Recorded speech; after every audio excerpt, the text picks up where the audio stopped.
report, a noise report. I'd like to call to order the March 1st, 2022 regular meeting of the Chino Valley Planning and Zoning Commission. I'm going to lead the pledge tonight. We'll all stand for the Pledge of Allegiance. I pledge allegiance to the flag of the United States of America and to the republic for which it stands, one nation under God, indivisible, with liberty and justice for all.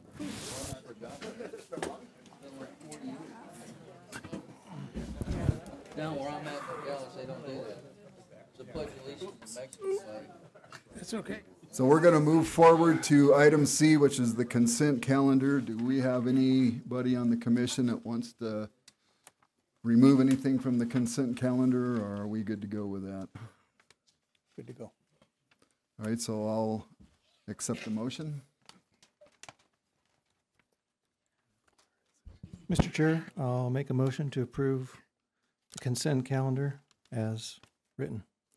I'll second. We have a motion and a second. Is there any discussion on any of the items? All in favor? Aye. Anybody opposed? Motion carried, so that's done. Okay, so we're going to move to item D, which is public hearings. The first item on the agenda for public hearing is Z 2022-01. Bathan, will you please let us know what's going on with that? Absolutely. If I can get this presentation started. Alrighty. Thank you, Chair. Thank you, Commissioners. Good evening. My name is Bethan, planner with the town. Today, the item before you is a request for a rezone for an RV park, the Zane Grey RV Park. So the subject property is located on the southwest intersection of Lucy's Bar and Grill. The southwest intersection of East Road 4 North and North Road 1 East. To the north of the property is Lucy's Bar and Grill. To the east of the property is East El Charro Norte. And to the south of the property is Granite Creek Vineyards. Currently, the property is vacant. Here is a zoning map of the property. The request is to rezone the property from its current zoning of agricultural residential 5-acre minimum to commercial heavy with a planned area development. The planned area development will tie the rezone to the requested use. The applicant intends to rezone so that the property can be used for an RV park, which is permitted by the commercial heavy district. The surrounding area to the north and to the west is largely commercial, and the surrounding area to the east is largely residential. The rezone to commercial heavy will be in conformance with the general land use map, which designates this area for commercial multifamily residential. I will note that in your staff report, there was an error in the general plan designation for the surrounding areas as indicated by that red arrow. To the east of the property, it is actually medium density residential 2 acres or less. It is not commercial multifamily residential as initially indicated. So before you is the proposed site plan. However, the applicant has made changes to the site plan since this submittal, which I will discuss later on. So all properties that were within a 300-foot radius of the subject property were notified of the request to rezone on January 3rd, 2022, which was when the neighborhood meeting was held. 5 neighbors within this 300-foot radius were in attendance, with a total of 24 total community members in attendance. The following questions were asked, as well as these topics. So staff also did receive public comment for this rezone. As of February 28th, 2022, staff received 16 letters in opposition, 19 signatures on a local petition in opposition, as well as 43 letters in support of this rezone. So before you, I have the top 5 topics that were frequently discussed in those public comments. Common topics for letters in support included additional opportunities for businesses in the surrounding areas, alternative housing opportunities, as well as amenities that would be introduced into the surrounding area. Common topics for opposition were increased density and traffic, the visual and noise and light impact on the surrounding area, as well as inadequate parking for off-road vehicles that the trailer park would possibly implicate. So staff did bring these concerns to the applicant, and he later decided to alter his proposal to meet the concerns of the public comment. So the applicant has changed the proposed number of lots from 190 to 150. He's decided to implement a CMU, or concrete masonry unit wall, along the eastern property line to shield the visual impact and to include additional parking spaces for patrons. With the number of lots decreasing from 100 to 90 to 150, this results in a density of 4.95 spaces per acre. I have included this table just to show and better conceptualize the density proposed by this project. Number 1 and number 2 are previously approved RV park proposals. To the right of the slide is the new proposed site plan. As you can see, the RV spaces on the western and eastern side of the property have been removed and replaced by additional landscaping and the proposed parking. The proposed CMU wall is indicated along the eastern property line. Before making the recommendation tonight, I will note that the conditions of approval in Attachment A have been updated to include the 2-year time limit for development before the rezone is reverted back to its original zoning, if approved. So with that, staff recommends that the Planning and Zoning Commission forward a recommendation of approval to the Town Council to rezone approximately 30.15 acres of real property from an agricultural residential 5-acre minimum zoning district to commercial heavy with a planned area development zoning district with the conditions of approval that can be found in Attachment A. At this moment, I will open the floor for discussion and questions. We have questions from the commission on this project, from the staff. I have a question, but it's not specifically related to the presentation, but part of the packet we were given has something called change.org and has 5 pages of signatures, or this is the, what is change.org and what were they signing? Because there's no cover letter indicating what they signed or agreed to. So change.org is an online petition that, as long as the link is shared to you, you can sign it. Unfortunately, we were not able to locate the addresses, the residential addresses of those individuals who had signed that petition. Bethan,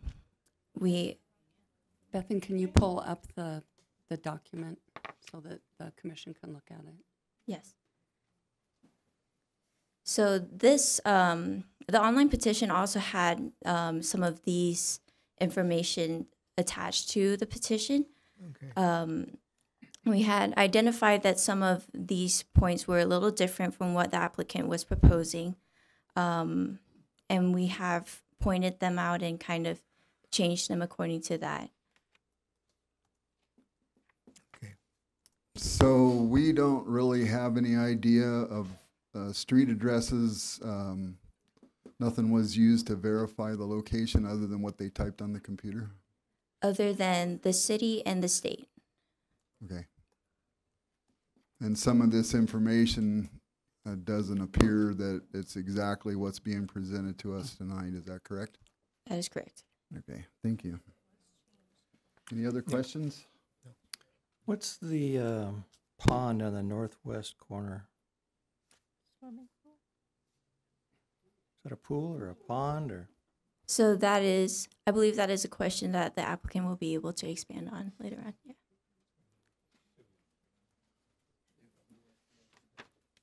Any other questions?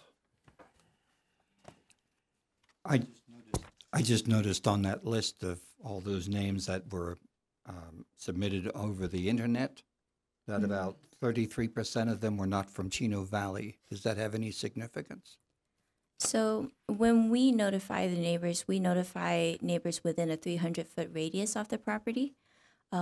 We don't, because we don't have the addresses from that petition, it's hard for us to identify whether they fall within that 300-foot radius.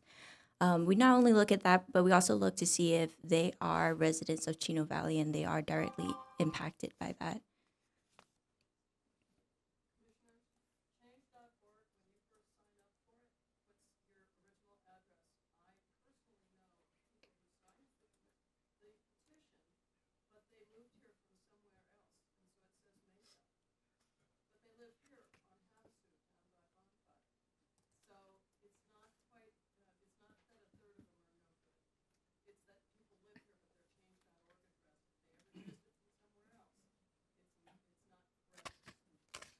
All right, thank you for expounding on that a bit. Also, just taking a break here from things, would everybody please turn your personal communication devices on silent so we don't get interrupted with stuff? And that includes the commission, and I'm holding myself out, but I turned mine off earlier, so I cheated. I have one comment. Can't comment right now, sir. Can you just hold on a minute, please? Anyways, if we could all get our phones turned off, that would be great. Okay, you had a question. Is there any restriction on the age of the RVs going in the park and the length of stay? I believe that's something the applicant will also be able to elaborate on later on. Okay. Any other questions for now?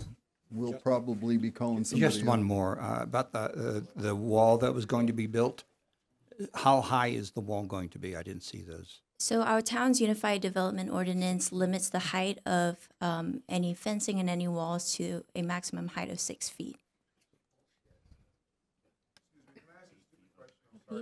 Oh, sorry. Is this supposed to be temporary housing or permanent housing? Sir, you'll have to wait until later in the meeting for public comment. You bet. Folks, just as another aside, I know there's a lot of people here that want to speak tonight, and that some of you are very interested in the outcome of this meeting and want to make sure that your opinions are heard. And I'll go through this in more detail, but let's just remember that we're real Americans, not the ones we see on TV here. Sorry, so Wilton G., our senior planner, corrected me. The maximum height is 8 feet. 8 feet? That's kind of what I thought. Okay. Doesn't mean it's going to be that. Any other questions? We reserve the right to have you come back up and get hammered on again. Okay. Thank you. Okay, so the next opportunity here is for the representative or the applicant, whichever that may be, to come up and speak about the project that we're looking at tonight. Is that person here? When anybody comes up to the microphone, you'll please state your name. You don't have to state where you live, but we do want your name. And if you speak and have not filled out one of the forms which Dee Dee has over there, if you would please be so good as to wander over there and fill one out, because when the meetings get done and they can't hear your name, it won't be entered into the meetings correctly, and it means that double work for the interpreters to figure out who talked. Jeremy Bach, Zangray Investments and Development, 661 East Howards Road, Camp Verde, Arizona, 86322. So what we've proposed here on this property is a branded development. We're building several of these types of developments throughout the state of Arizona. And what we're trying to accomplish is a hospitality type environment. The age of the rigs will be 10 years and newer. There will be some reference to that if there's some new airstreams or if there's some of those nature from that standpoint. But our SOPs and our ISO certifications will allow us to be able to work through our developmental standards. The pond that's to the left there is where we'll be doing all of our sewer and everything, because obviously the sewer isn't there. Excuse me. Excuse me. But we'll have Hold it. Excuse me, sir. 1 second, please. I'm going to be real serious about this, and I'm going to lay the ground rules out even clearer when the public portion of the meeting starts. I don't want any heckling, laughing, jeering, clapping.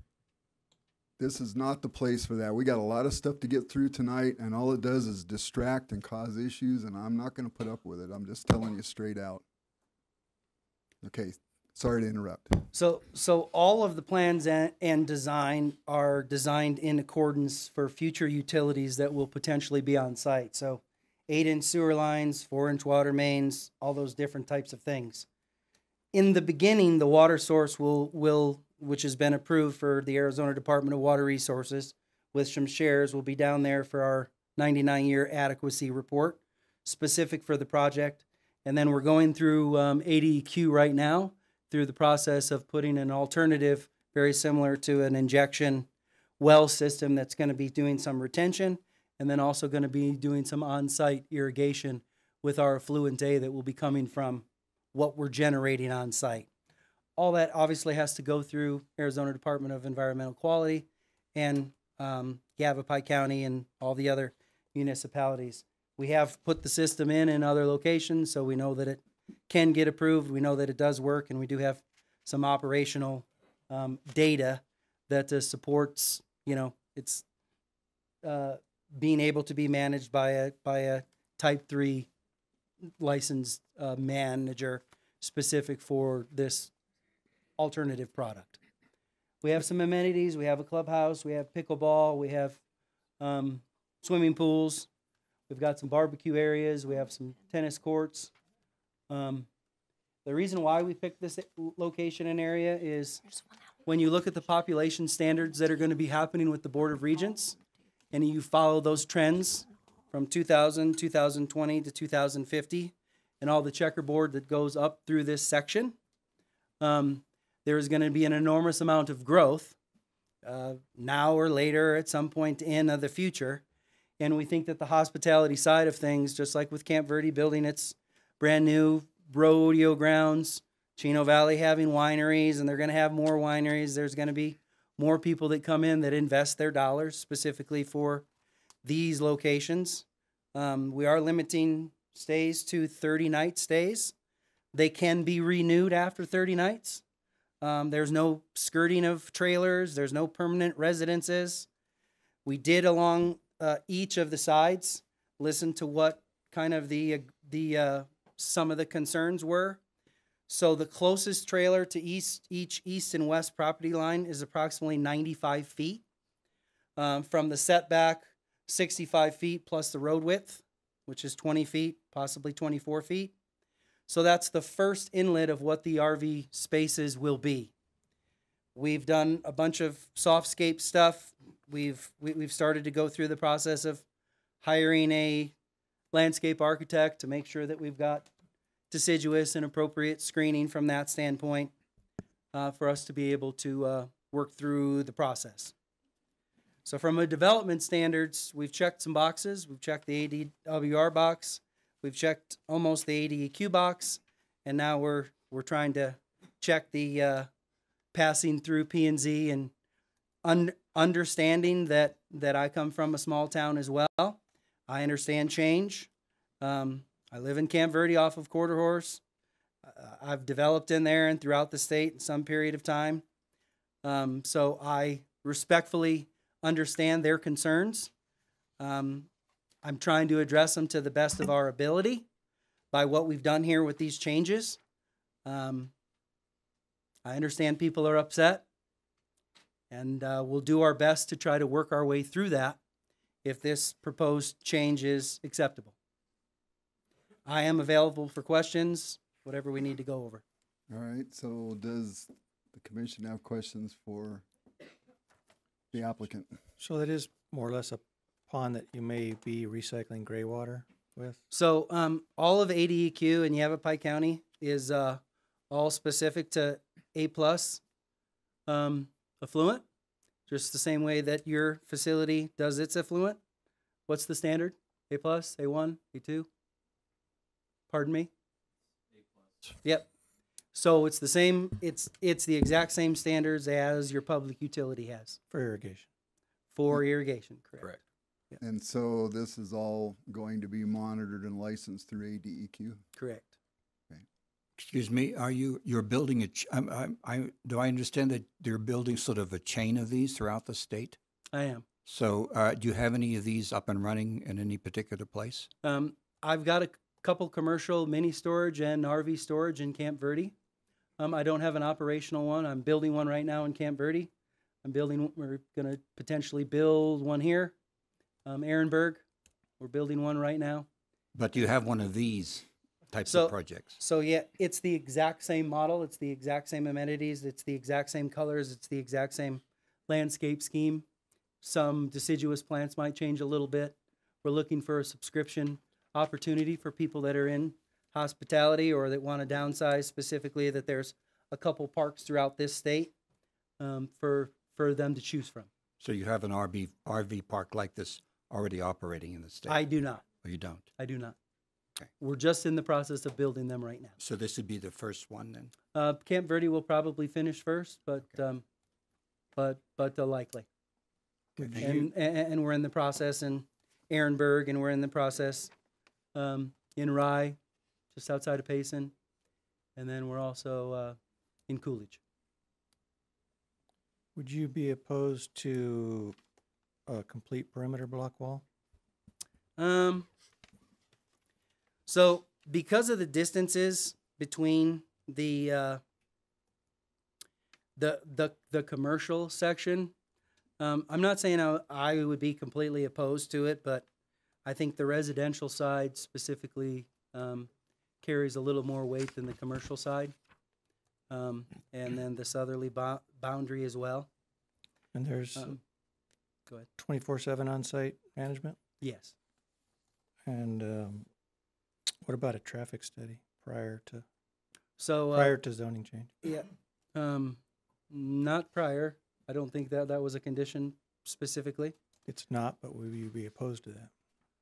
The traffic study across there and the realignment of the road along the north property side, that's part of the condition.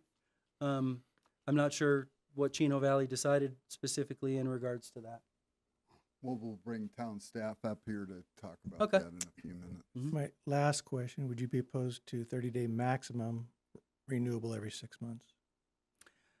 So turnover there is going to be, sometimes people are going to come in and spend 3 or 4 months after their 30 days. The reason why we have it as 30 days is if we get any sort of bad actors or bad behaviors or complaints of neighbors, that we can remove them. But if people are behaving and spending money in the town, there wouldn't be a reason for us to not renew it. You're not allowing like large propane tanks? No, absolutely not. So one of the concerns I think is going to come up here is that people are worried that it's going to turn into a extended stay place for people that don't have a large amount of money. And it sounds to me like from the extra effort you're putting through here what is your intent with that? So specifically with long stay or extended stay or families or all those different types of things, I can't say for sure.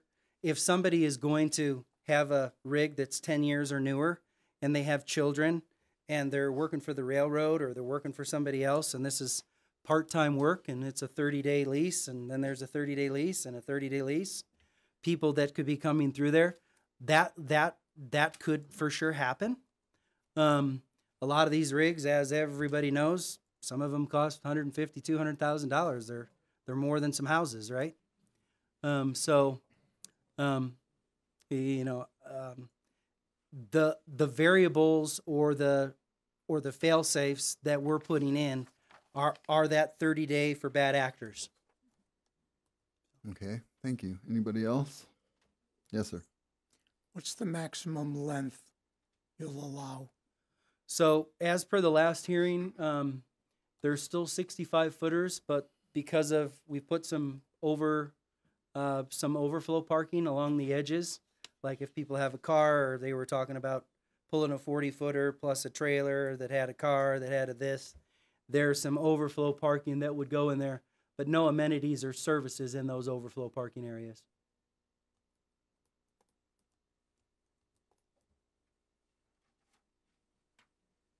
Anybody else have any questions for the applicant? We'll probably ask you to come back up after the public gets done. Thank you for your speaking. time. You bet. Thank you.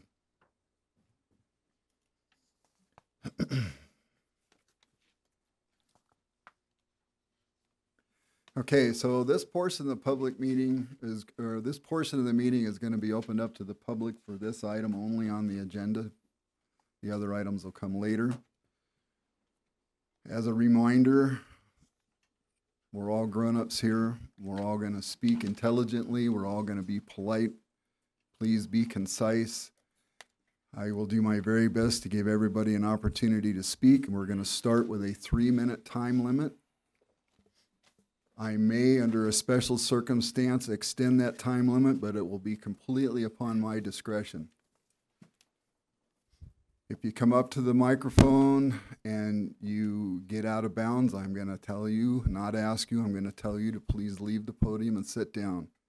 I'm not saying these things because I expect that, but it has happened here, and it is just not going to fly. I won't put up with it. I'm going to do my best to make sure everybody can have their say in this process. If somebody comes up here and if you've heard somebody say what you're going to say, then please just come up and say, you know, these people here said that, and I agree with everything they say. I'm making notes here. I try to keep track of everybody that says something and what their opinion is. It won't get lost in the shuffle. What we don't want to do, because of the volume of people here tonight, is just hear the same thing over and over, because this thing is going to go, you're either going to be for it or you're going to be against it, and a lot of the reasons for either one will be common. And in order to not be here till midnight, let's try to just move things along. But again, I will make sure, to the best of my ability, that everybody will have a chance to speak. The commission won't answer any questions until everybody's had a chance to speak. Okay, so does everybody understand that? And I'll acknowledge, first, Dee Dee's got a list of folks that are going to speak. Rachel, Ferno.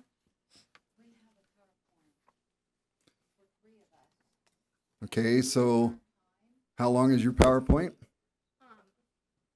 Chair, thank you. I do have people who would like to yield their time, but really all I need is like 12 minutes. It's Okay. a really thoughtful presentation, and I think it'll be worthwhile. Okay, so I had made an agreement with myself that we would allow you 3 minutes. You're speaking for 3 or 4 people? I mean, I'm sure there's more that would cede their time, but I do have 4 Okay, and people your who have signed up. presentation is 12 minutes? Yes. Okay, so under this circumstance, I'll let you go over your time limit, but at 12 minutes, we'll have to be done, okay? Thank you. I appreciate it. Thank you. Yeah, see, it's there.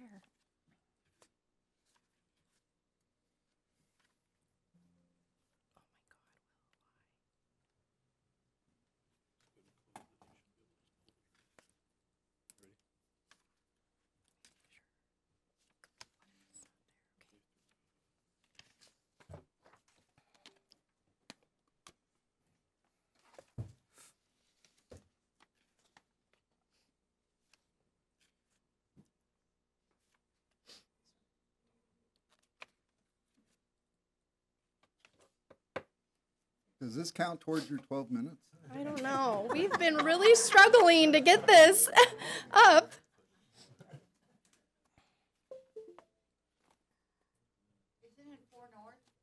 Yeah. I mean, it shows up on my computer and it doesn't transfer to the town. Security.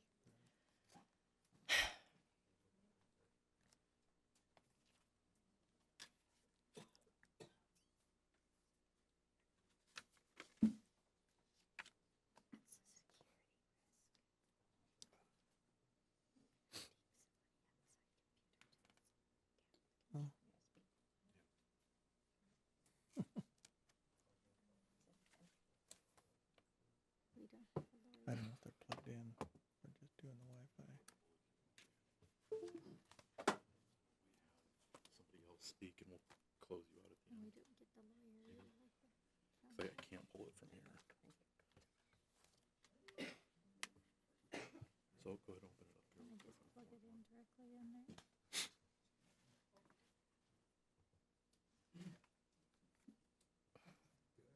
What is happening? It's not transferring over.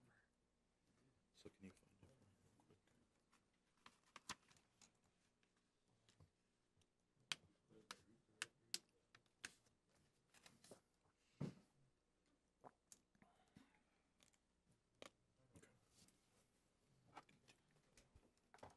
I mean, is there a way to cast it?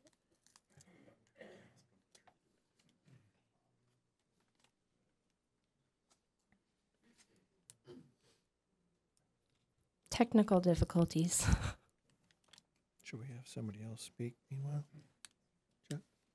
Should we have somebody else speak meanwhile? That's a good plan. Hey, Will? That, this lady could come back up again and speak if you can get the technical stuff worked out.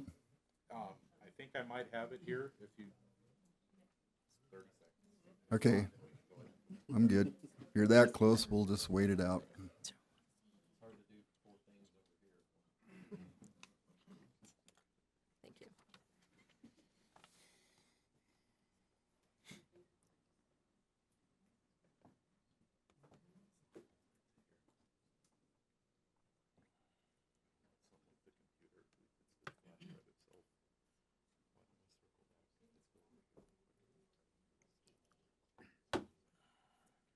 So we'll go ahead and yield to somebody Okay, Dee Dee, why don't you have somebody else come up and speak, please? Robert Campbell? Yeah, you want me to go?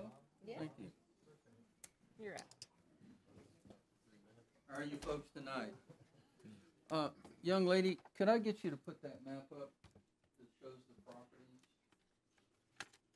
I will hustle my tush off. Would you want me to hand those out for you? I'll get them. How are you guys tonight? Dee Dee? Hold on, I'm trying to pull up the presentation. I kind of organize my thoughts this way so I don't ramble so much.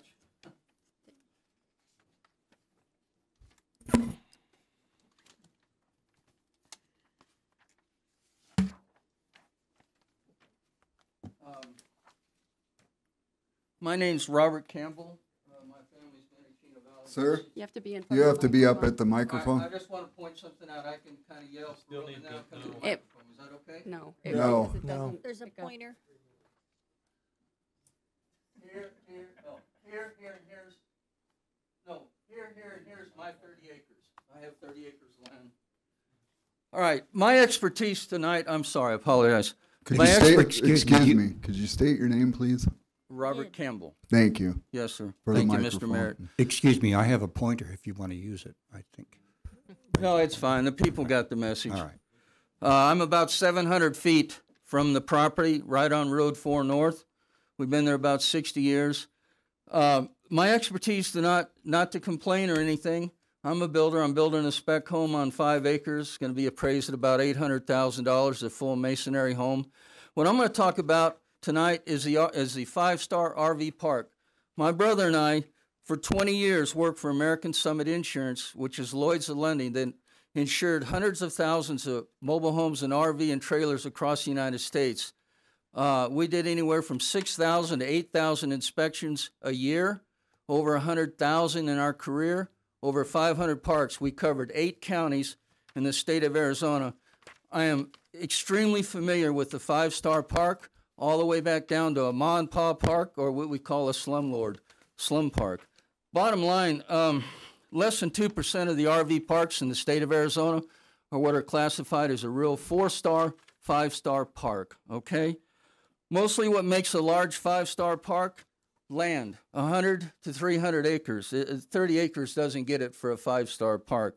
They have golf courses or boating marinas and docks for heavy people that come in, want the entertainment. They have permanent facilities like 20,000 to 50,000 square feet of facilities for laundry, spas, saunas, weight exercise rooms, tennis courts, shuffleboard, basketball courts.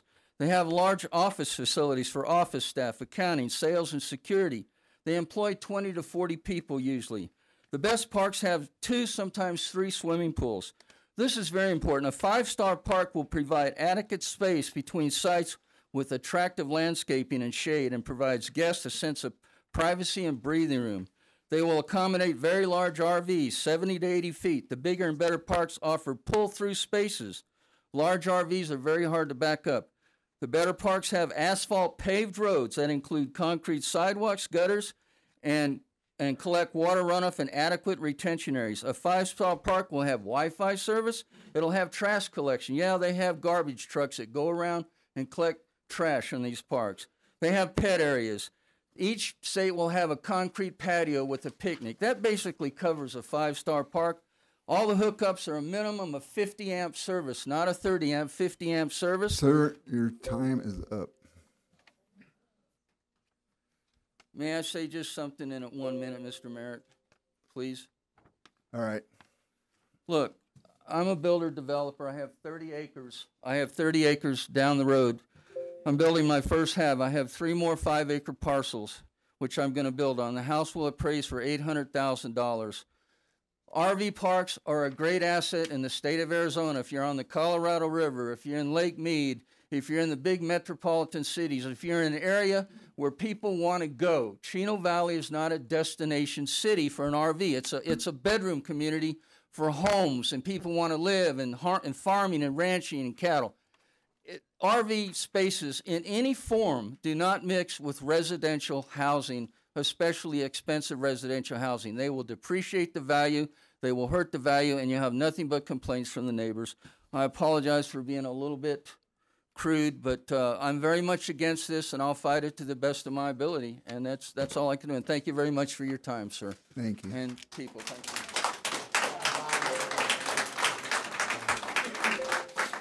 Dee Dee, who do we have next?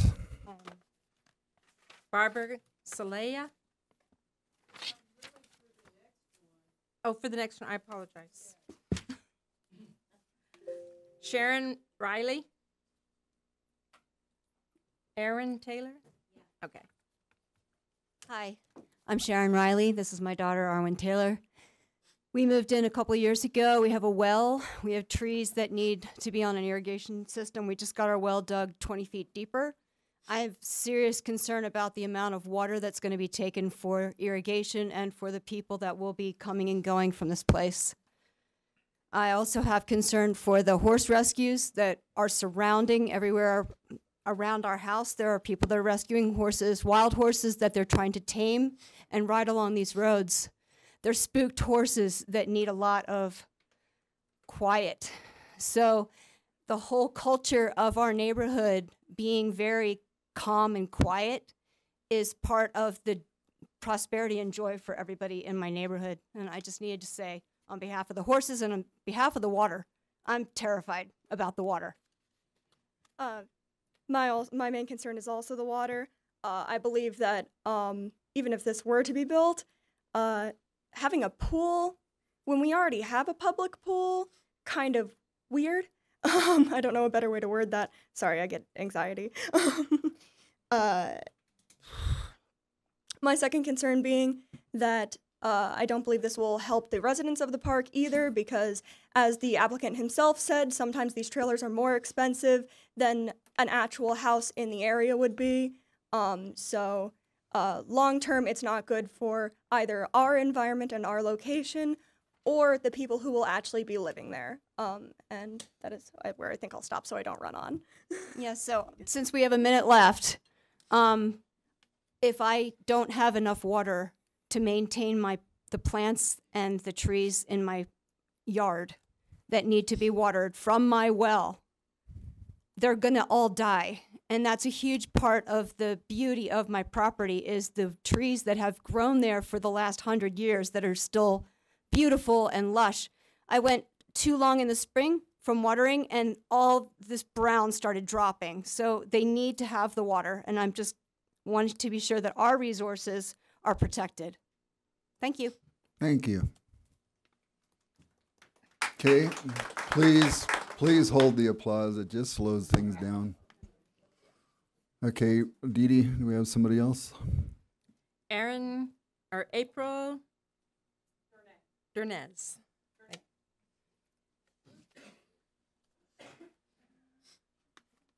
Good evening. My name's April Durnay. I'm a resident of the neighborhood in which this is proposed. I live on Florida Street. A couple of things I want to address. I will address again the water. However, we also need to address the sewage. I want us to be aware that we are already overstressing our resources in our area. Where's the water coming from? It's a question, it's rhetorical. Where's the water coming from? Where's the water studies in the last 100 years? The other thing I want to discuss is the infrastructure. We are having difficulties getting employees in the fire, police, and in the medical community. The other things I'd like to talk about is the road alignment, and particularly the roads in the neighborhood have no subgrade. These roads were put down right on the dirt. There's no subgrade underneath them. I can show you pictures of the destruction on New York and on Florida that happened 4 years ago, still not addressed, but we're going to add more traffic. Lovely. Sorry. We're also already starting to see vagrants that the police are running off in the area.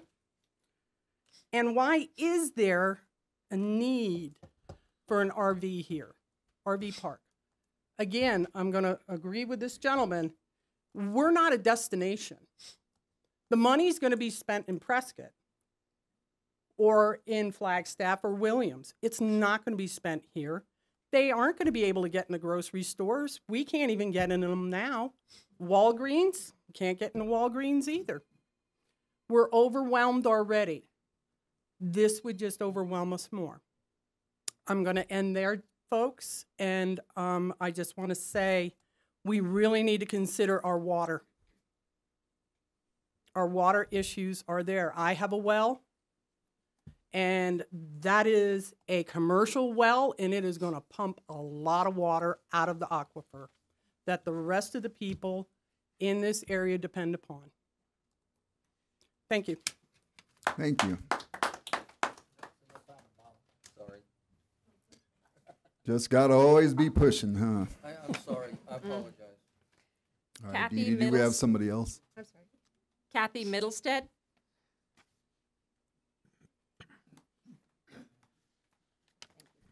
Kathy Middlestead, I'm a resident of the town of Chino Valley. Briefly, what I hear the applicants say is this has a potential to be long-term housing, maybe even for people that want to have a lower income housing. To me, that doesn't sound like an RV park. An RV park to me is traveling people going on vacations or whatever that need a place to park for overnight or for a week or something like that. Not 30 days, then, oh yeah, you can extend 30 days, and now you can extend another 30 days, and now another 30 days. This is designed to be a long-term park, not a traveling park. I wrote you all a letter for all the reasons I wrote in the letter. I'm opposed to this project, but the other thing I want to say tonight is there's more and more developers that are wanting to rezone residential properties or other commercial properties to a much higher density zone. I'd like to see, if we're going to have development here, I'd like to see developers come forward with the project that fits the zone of the property they want to build on, not always rezoning, upping, because it's impacting people's homes, their values of their homes, and more, I've been to a few of these meetings, and more of us residences are getting frustrated with these projects going on with recommendations of approval. And I'd like to see the planning staff, the planning commission, and the town council help support us property owners and stop doing all this rezoning to make a higher impact on people.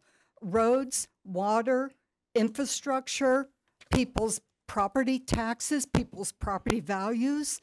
It all impacts us that live here.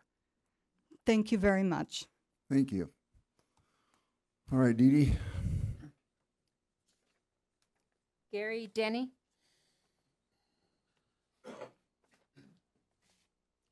Gary Denny, El Char Norte, just down the road from the project. I understand here shortly you're going to get a set of plans on your desk for a 100-acre solar farm right behind my restaurant. I just want to remind everybody in the area of the commercial aspect of the area. Early 1900s, Del Rio Springs was a major hub to move material and animals. The sheep, the cattle were shipped from Del Rio, from this entire area. Mr. Campbell's father opened the first commercial business, well, not first, but the first in kind of modern history was the fishing hole. He built that in 1958. I didn't know what he was doing. Because that was his dream. He wanted to have a place where he could sell bait and tackle and have a fishing place and where guys could sit around and drink some beer, and that's what he did. And the property adjacent to me is probably the only property in the area that's zoned for a junkyard. These aren't pleasant things, but that's what they are. I guess my point is that you talk about the roads need help. You talk about not having a police and fire. All those things come from tax dollars, and we've got to get them one way or another. Sales tax, if we're going to drive to town and spend money in Prescott every day, because we are workforce housing for the Emerald City, okay, if everybody's going to go back and forth and spend their money in Prescott on their way in and spend their money on the Prescott on the way out, it's hard to think about doing business in a community that isn't well represented in its bank account. You have to build a strong city, and you have to do that with revenue. And without that, you leave yourself open for big people to come in and sue you, and there's a lot of problems. You're aware of this. It's happened. Anyway, I just, my family's been in the area since the 1860s.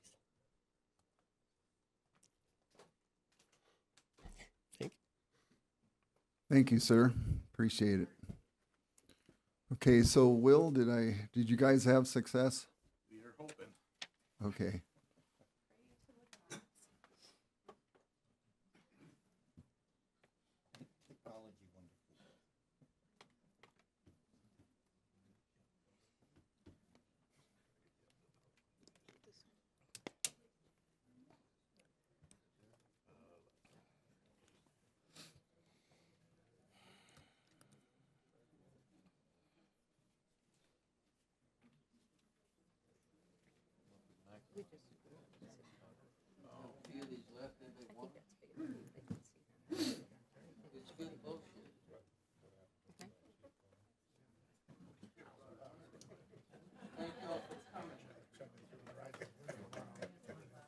You put it in the slideshow mode? Or I can do that. You got it? Yeah, I can do it. Okay, round two. Chair, Commissioners, my name is Rachel Ferno, and I live directly east of the subject property. My husband and I were privileged enough to purchase this property from his parents, who took it over from his grandparents, who built on it in the 1990s. And the rural appeal has just been a blessing for us to raise our kids, and we have chickens, and it's just a wonderful place to live. So I prepared a presentation for you. I hope that you will get a lot of value out of it. And my kids made that snowman. So here is the zoning map.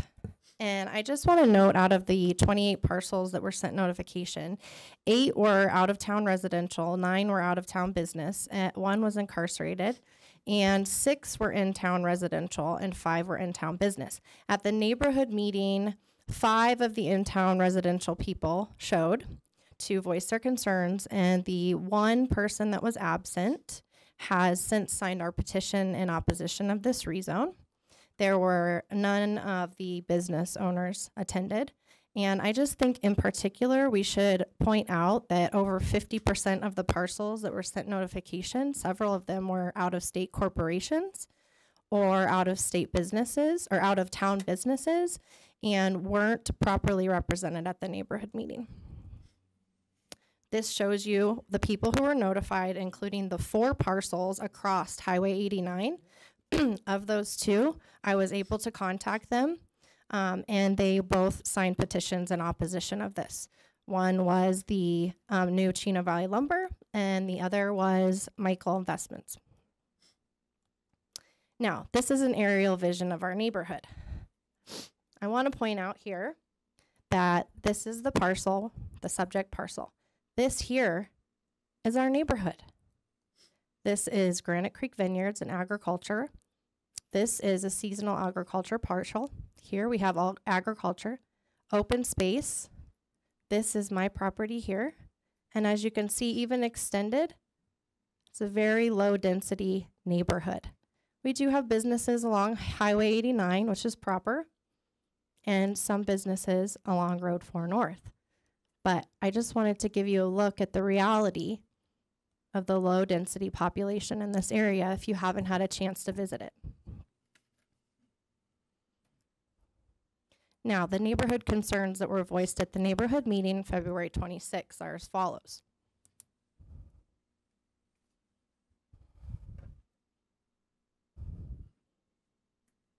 I would like to first address the Highway 89 entrance. This subject property does have an easement to Highway 89. For some reason, we can't understand why that wouldn't be considered as an entrance to this proposed RV park. We also like to note the proximity to the Perkinsville 4-4 development that is already in production and approved. Why heavy commercial in here? And this just does not align with the surrounding properties that you saw on the last slide. Now here's the developer's plan.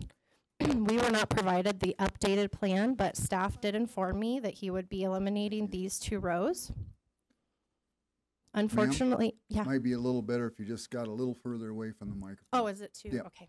Thank you. Is this better, Chair? Okay, sorry.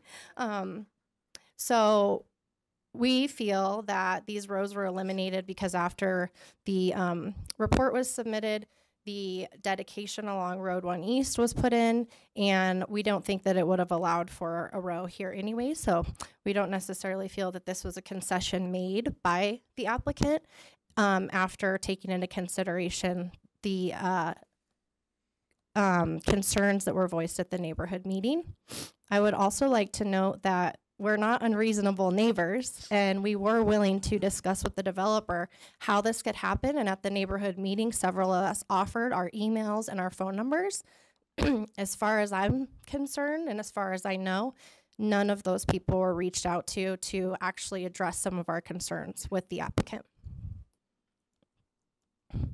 Now, if we're comparing area RV parks, other parks in Yavapai County have mature trees, river access, sweeping views, direct interstate and highway access.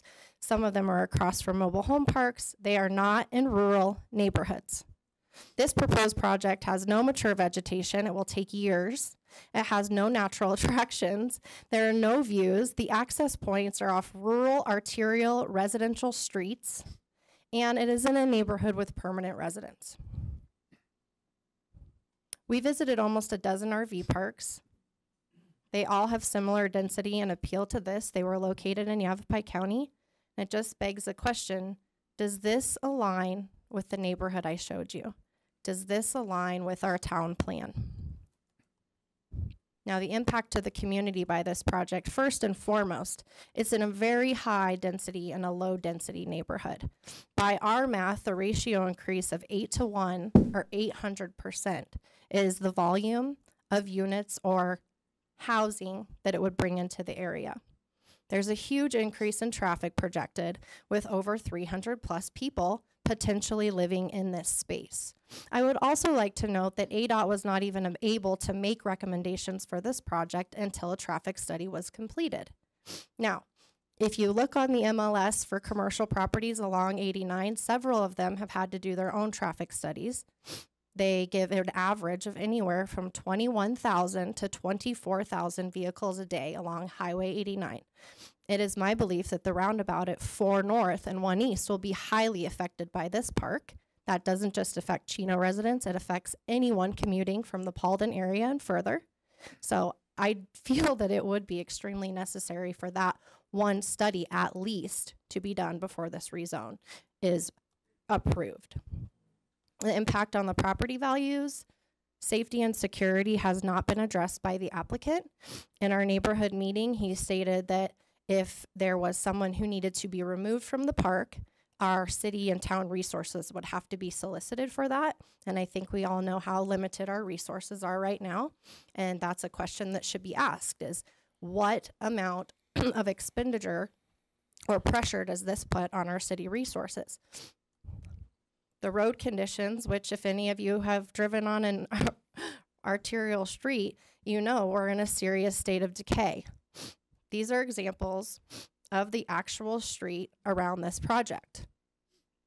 What are we going to do when this project is only proposing to redo the road from 89 to 1 East in front of the property? But there will be traffic on all of these other existing roads by, I'm assuming, much heavier vehicles than are traveling them now. Now, there's also no zoning transition from commercial to residential if you approve this rezone. We will be going from commercial heavy right into agriculture residential 5. Now, in the cost of development in the general plan, page 1, it states that the cost of development identifies policies that require development to pay its fair share for additional public services generated by a new development. Nothing has been clarified about what this developer will be contributing to the town.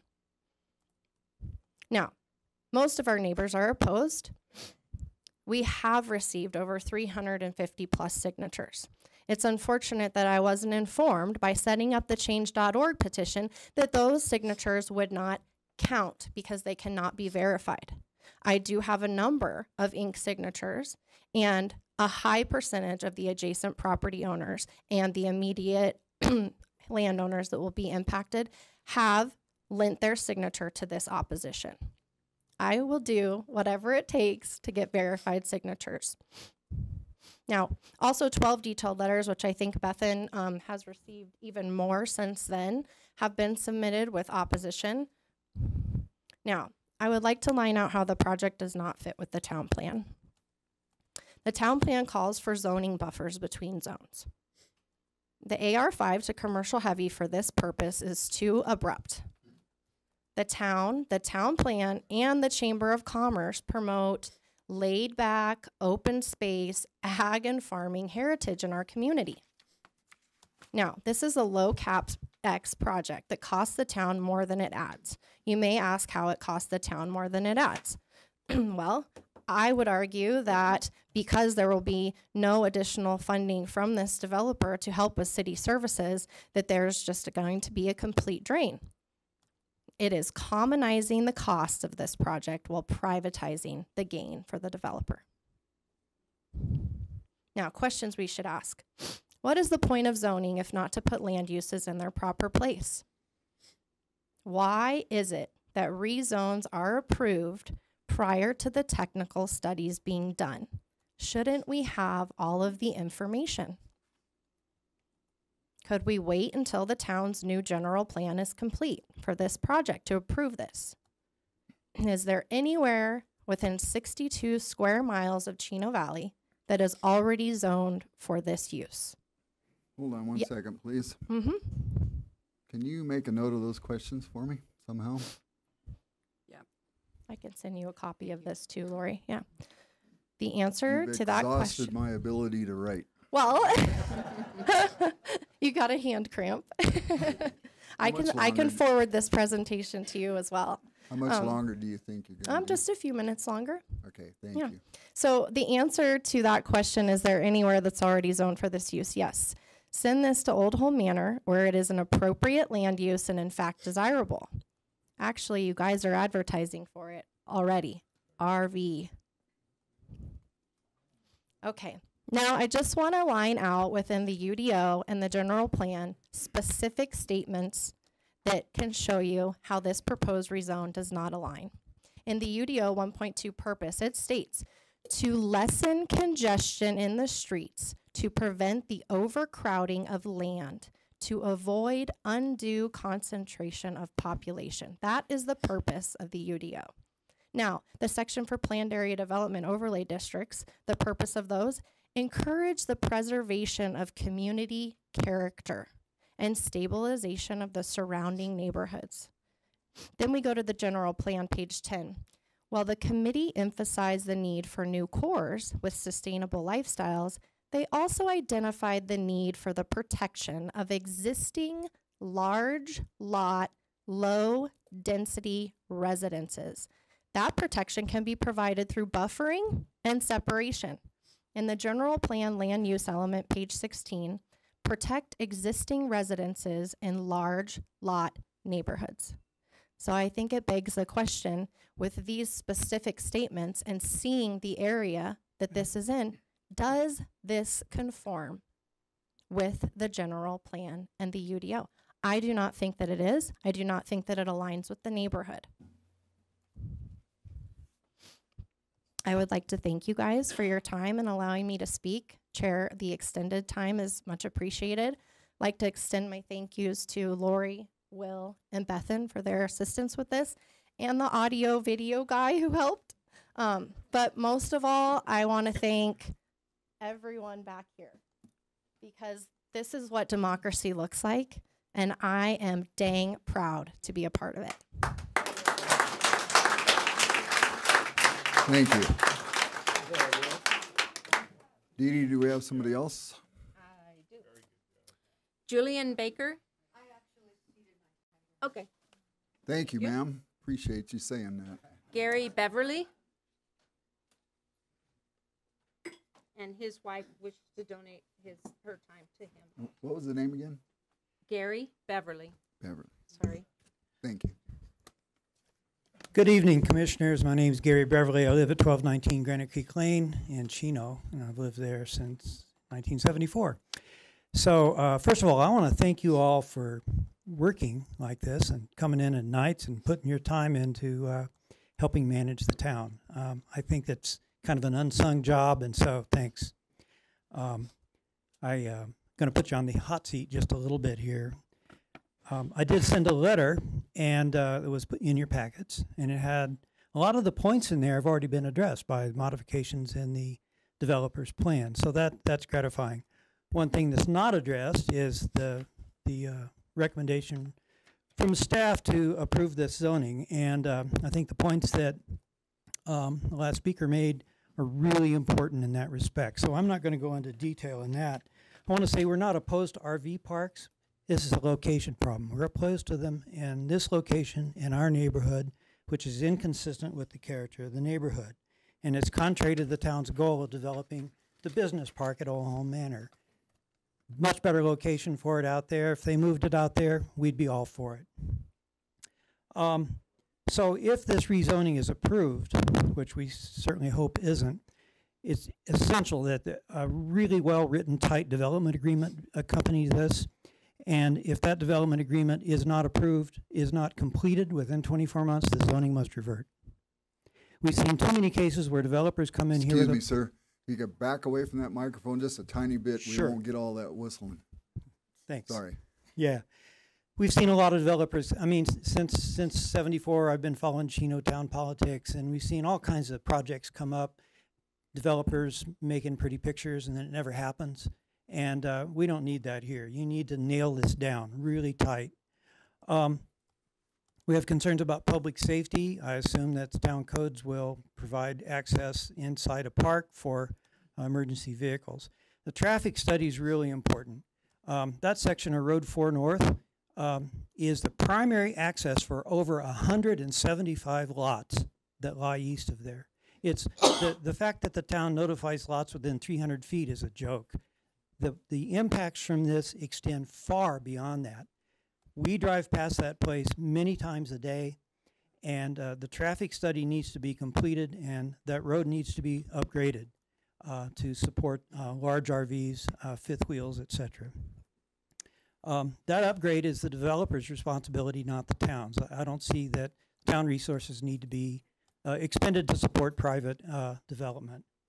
I've heard a lot about, in talking to people about this, there's a big concern expressed about low-cost housing, the need for that in Chino, and I agree. I wish the zoning commission would work on that some. But an RV park is not a solution for low-cost housing. An RV park is for transient occupancy. We would ask you to put in the development agreement that these spaces would be 30 days maximum residency, one 30-day period every 6 months, not 30 days and then another 30 days and another 30 days.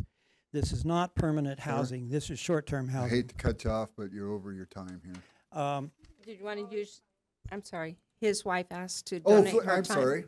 I forgot about that. So we got 3 more minutes. That's okay. I'm doing good. I won't even need the full 3 minutes. So this is not a low-cost housing solution, and the development agreement that you do should reflect that. The other thing I want to talk a little bit about is water and waste.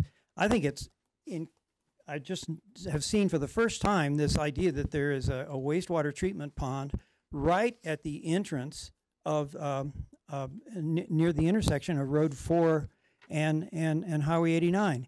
What a great way to greet people into our neighborhoods is to drive past a wastewater treatment pond. So instead of the developer spending the money to do a package plan and do a pond, why doesn't he connect to the town's sewer system? The town has a perfectly good sewer system. It's easily accessed by pipeline down Granite Creek Lane or Road 4 North, and the town can then get recharge credits for its water. The water in this area in Chino is going down, the water levels go down about 1 feet a year. I work a lot with ADWR and local water issues. That's a fact. 1.4 feet a year. Water levels in North Chino have fallen almost 100 feet since Prescott started pumping water out of central Chino in the mid-1940s. So our wells are going down. If you have a pond and you evaporate water from the pond or you use it for landscape irrigation, that's water that's lost from the aquifer. If you recover that wastewater, send it to a wastewater treatment plant, it goes into a recharge pond that Chino operates now. There's capacity in the plant and the recharge ponds, and Chino gets water credits for it, and that greatly eases the burden on the aquifer. So I would ask you to reject this zoning proposal and preserve the character of our neighborhoods. Thank you. Thank you. Anybody else? Sorry. John Garden. John Garden? Or Sean? John? Evening. John William Garden IV, 849 Sycamore Lane. I don't want to be repetitive. Last couple of people that spoke stole all my thunder. But in Prescott Valley, the Tri-City area, developments are happening as we speak every day. In 20 years, Prescott will be at our border, so what's the rush? I don't know how anybody can predict 100 years of water. I have several neighbors in the last 2 years that have gone dry and they've had to go deeper. You know, it's like basic third grade math. If you're down 350 feet and you're way into the aquifer and then 8, 10, 12 years later you're dry and you got to go another 100 feet down, the water's dropping. You know, and I, for the life of me, still can't understand why I think we have, what, 3 water companies here that are owned by Prescott? So I just want to thank everybody for being so disciplined. This is amazing. It's one of the biggest meetings I've been in this building. And I want to thank everybody for being so cooperative and kind. And thank you very much. Thank you, sir, for your time. Dee Dee? Tony Graybill.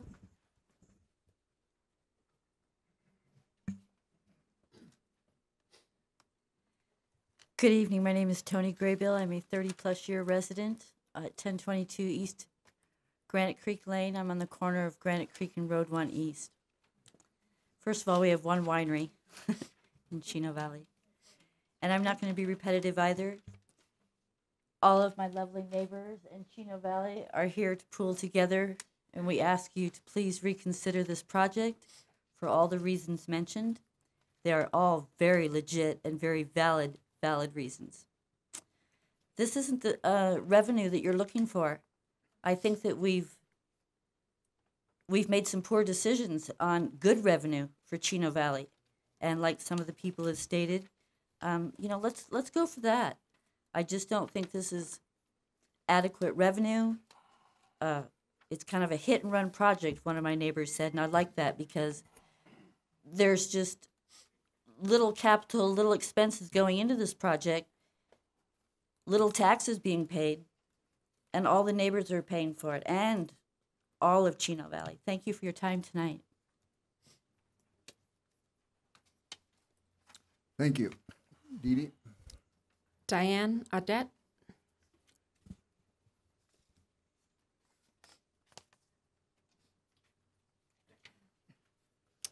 Hello, my name is Diane Audette, and I live in the area just east of the proposed rezoning project. I just want to say that I agree with all the people that have been up here and have been opposed to this project. I don't have a lot more to say other than that.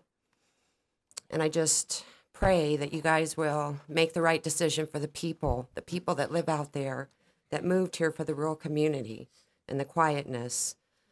And I just pray to God that you make the right decision for the people and not for the revenue. And that's all I have to say. Thank you. Thank you. Dee Dee? Kay Brennian. Hi. I kind of look around this room. Ma'am? Yeah, Could you no, that's state your name, yeah. please? So my name is Kara. I have lived in Chino. I look around this room. I've lived here my entire life. I've gone to school in other places. I've traveled around, and I've come back to Chino. And I look around here, and I see all of your lovely faces. You did a fantastic job pointing out everything that this commission needs to know. And I see not a lot of people my age out here. And I think that if this is to happen, there's going to be some security problems that the police may have to deal with, infrastructure, water, everything that everybody pointed out. But what I would love to see is maybe if this gentleman would like to build his park in the Verde Valley and then see how that goes and then come back to you guys. And he could answer all of the questions that everybody has here. And then in the meantime, you guys can put together some fantastic plans for the town that maybe can grow revenue that is a little bit maybe better. So more in line with the town plan. So that's all I have to say. Thanks. Thank you. Ann Kennedy.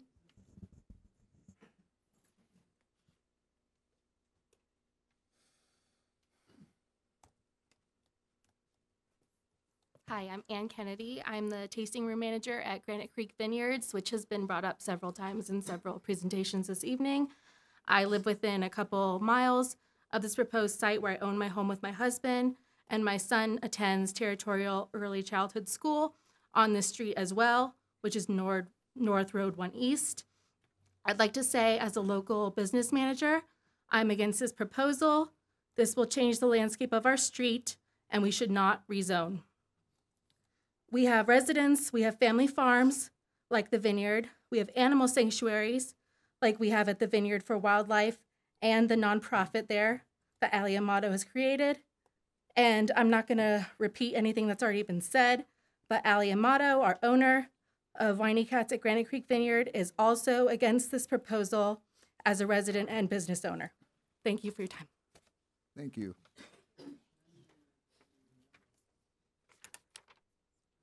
JJ Walls.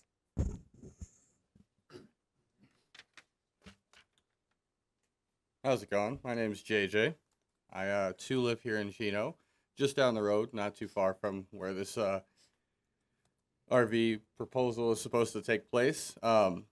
Obviously, as a younger person here, I'd like to keep the town like this town is.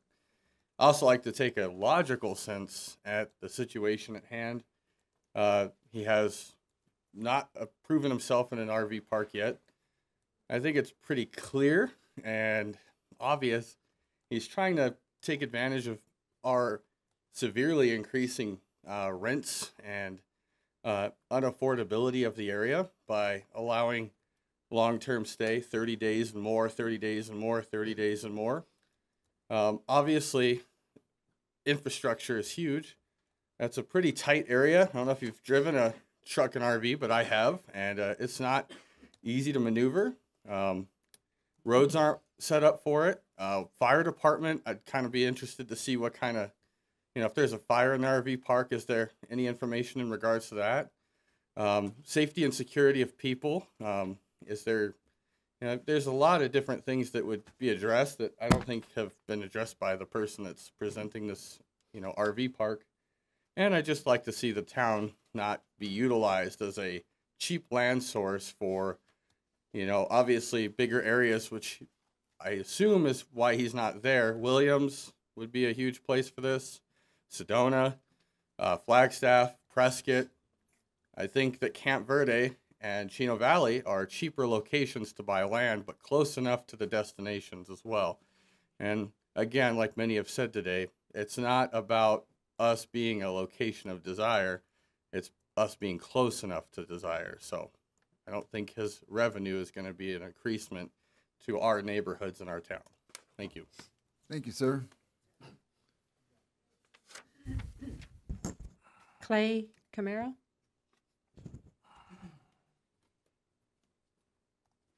Good evening. My name is Clay Camaro, 1305 Taft Avenue, Chino Valley. My wife and I moved here about a year and a half ago. I just kind of wanted to go on record the concerns related to water. We share the same thing. When we looked for housing, the reason we picked here was it's quiet, it's dark, there's stars, all those things that it was the exact opposite of LA, and that's what we were looking for. So my wife and I do have some concerns in terms of what the town's doing. I do appreciate the new 12,000 square foot deal, but this would be something I would be opposed to, and I just wanted to have another thing on record for you guys. Appreciate your time. Thank you. That's all the requests to speak that I have in hand. All right, hang on 1 minute here.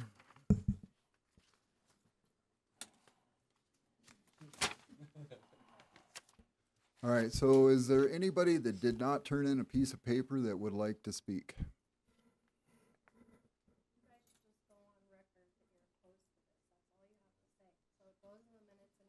You ask them to raise hands if they're against it. So let's, ma'am, please quit getting in the way here. Ma'am, would you please step up to the podium and speak your piece? Tony Connolly. I'm not directly affected by this, but I live in Chino, and I had a conversation with somebody in Safeway that works there, and they said that the store was open for 6,000 shoppers. There are now 11,000 shoppers. And I'd like to ask you this question. If it was in your neighborhood, would you approve it? Okay, anybody else? My name's Grant Ferno. I ceded my time to my wife for obvious reasons, but I just wanted to go on the record that I am opposed to this rezoning. Thank you.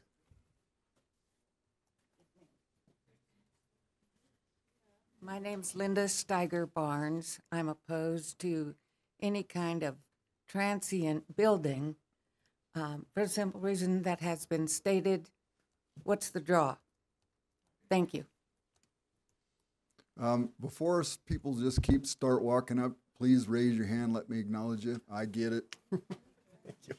No, hold on 1 minute, Yes. please. I'm willing to let everybody speak, but you got to raise your hand. Let me call you up here just to keep things orderly. And you're welcome to speak, sir. State your name. My name is Justin Brereton, and I'm at 1204 Granite Creek Lane. And my wife is sitting right over there looking lovely. We are within a quarter mile of the proposed property, and we are definitely opposed to the development. And again, I think it's a location issue. I agree with what other people in opposition said. And I think one of the issues that most affects our family, we have very young kids, and we are worried about the safety aspect of people who don't have roots in the area.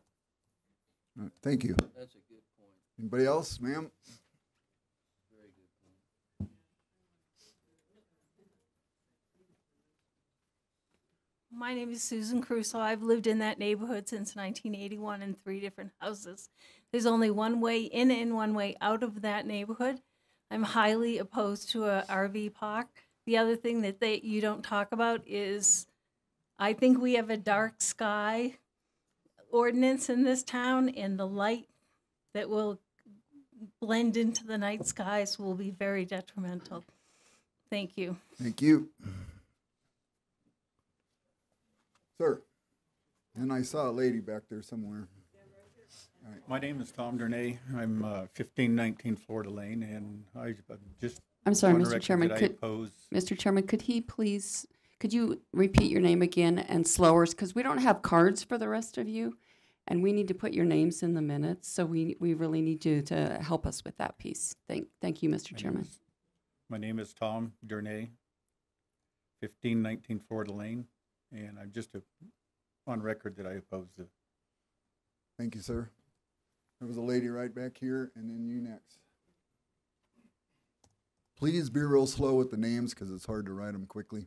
My name is Barbara Celaya, and I've been out here for 20 years now. And they're always saying that they're going to be building a grocery store, another one. But when? Ma'am, at this point, we can't address things like that. Forget the RV park. Let's build a store. I'm serious. Thank you. Yeah.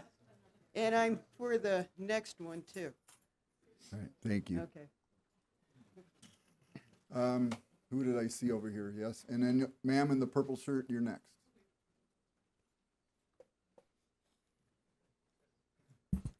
My name is Sasha Rodriguez, and I'm just a few streets east of the property that we've been talking about.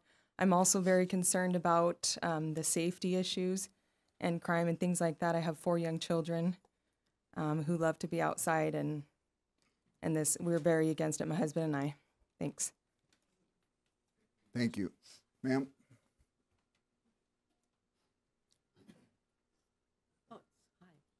Hi, my name is Mary Seal. Please step a little closer to the microphone. A little closer. There you You're go. telling everybody else to step back. I live at 2790 Georgia Avenue. And I do agree that sending out notices 300 feet is not sufficient. I live on Georgia Avenue, which is far away from 300 feet. However, that is the way I use to get home, is the Road 4 North. I used to live here in Chino Valley. I had moved in 2007. I used to live on Road 1 East. And when I was afforded the opportunity to come back to Arizona, I chose Chino Valley because I love the rural area. I love the people here. I love the fact that it's not a large city, the dark sky. I can see the stars. So I chose to come back here because I love this area. And I would hate to see it change by putting in an RV park where it's being proposed for much the same reason as what's already been said. I don't have to go into all that because that's already been said as well. So I thank you for your time. Thank you, ma'am. Okay, I think you were first, and then you'll be next, ma'am.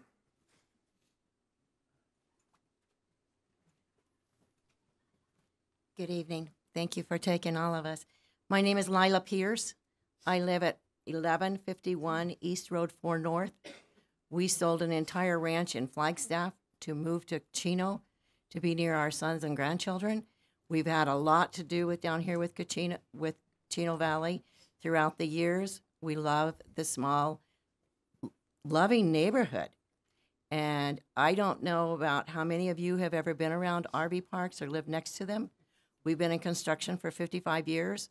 We've had the opportunity and misopportunity to have to stay in a lot of these parks. And there's been many times when my husband would have to work late at night or work nights. And some of the people that come into these parks are not nice people. You have a bar right across on 89. You have El Charo down the road.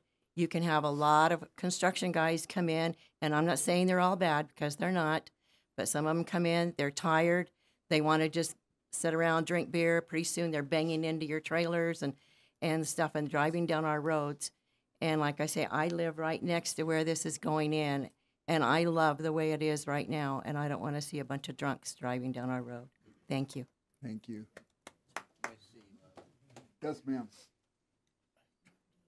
Yeah. Then the fella in the gray hat in the back.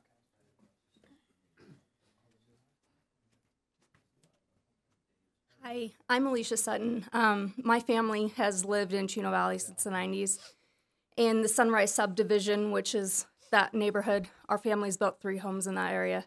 So, you know, this is not a good idea for that residential neighborhood. So Rachel and everyone else did a great job of expressing how we all feel about it. So thank you.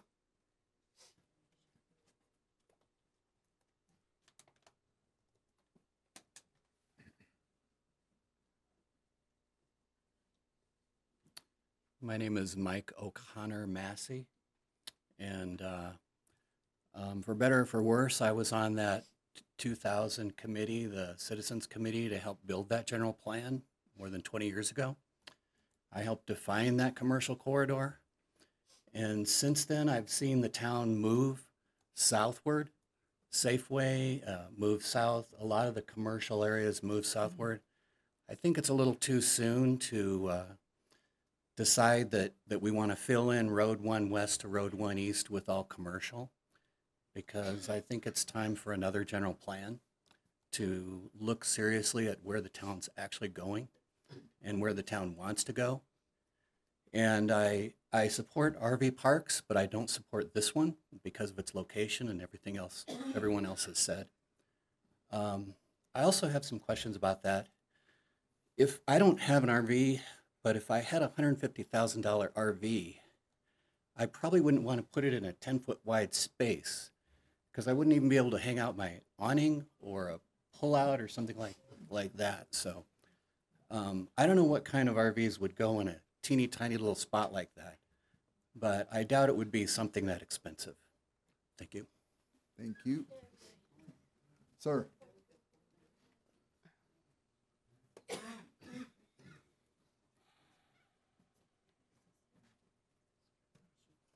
My name's Bob Shacker, and I think you should listen to the residents instead of one developer. Piece of cake.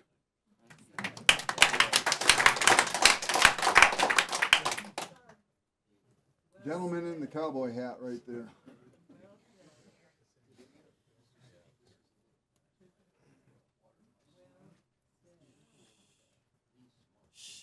Just for the record, as a over 40-year resident of Chino Valley, I'm opposed to this project.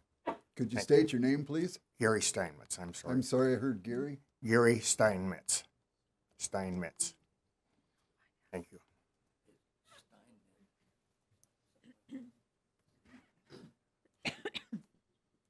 Ma'am.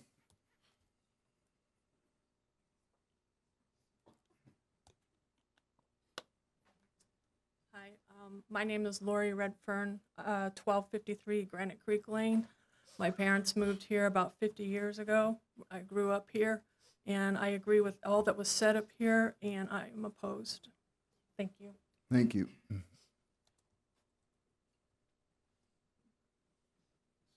Ma'am?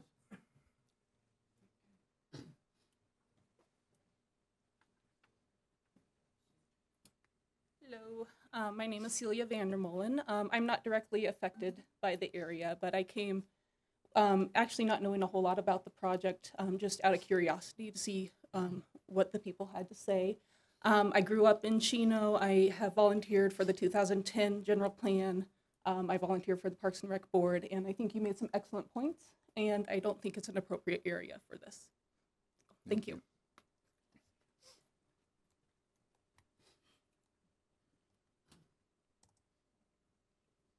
Anybody else?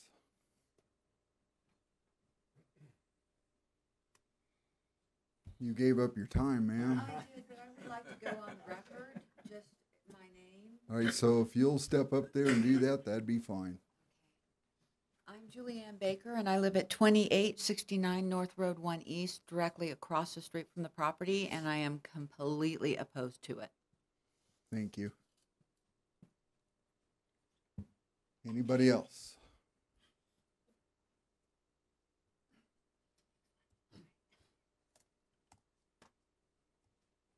All right, we're going to close the public portion of the meeting for this item. And now we have tons of questions.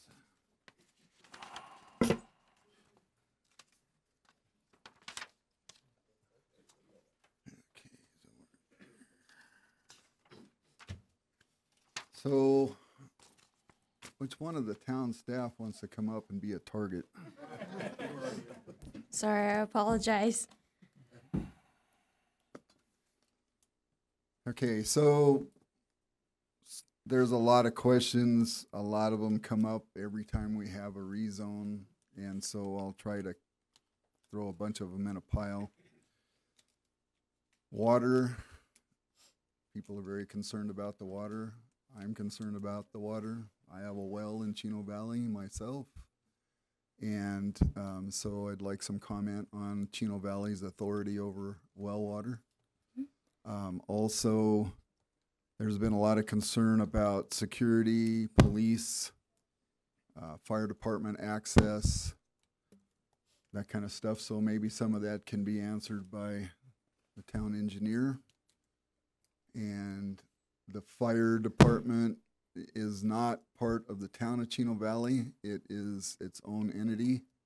I did see some comments in the staff report paperwork that CAFMA, it's not CAFMA anymore, is it? Yeah, CAFMA. Yeah, okay. So it's CAFMA, Central Arizona Fire and Medical Authority. They had some comments. They're their own entity, so you're not going to be able to answer that question. What about the water? What can the town do about police, security, roads, traffic impact studies, that sort of business? So in terms of roads, water, and also questions about sewer and septic, I'll leave that to Public Works Director Frank. Mr. Marbury, would you like to step up and answer some questions? Sure. Would you like me at the podium? It's either place, as long as we can hear what you're saying. Okay. I'll step up if that's okay. That'd be great. Thank you.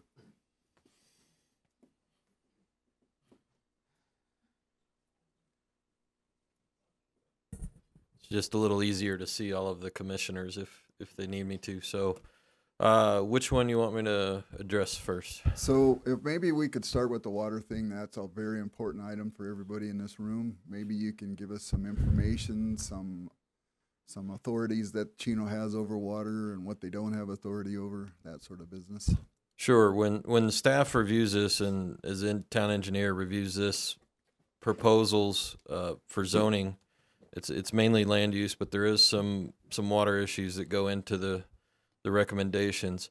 We first look at if town water or sewer is available, and that's generally available means either at the property line or in the case of commercial developments within about 300 feet.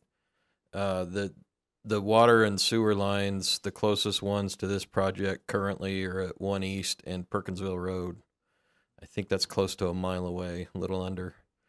So water's not considered available per the town code. That would fall into then the town code allows them to use a well if water is not available. And then the well regulation, the town defers to the State Division of Water Resources, ADWR, and it would fall under their regulation as to allow the use and withdrawal authority of those wells, and we tend to not get into that and let the state regulate the individual wells. Okay. What about roads? Vehicles being able to pull in and out, fire trucks, that sort of business?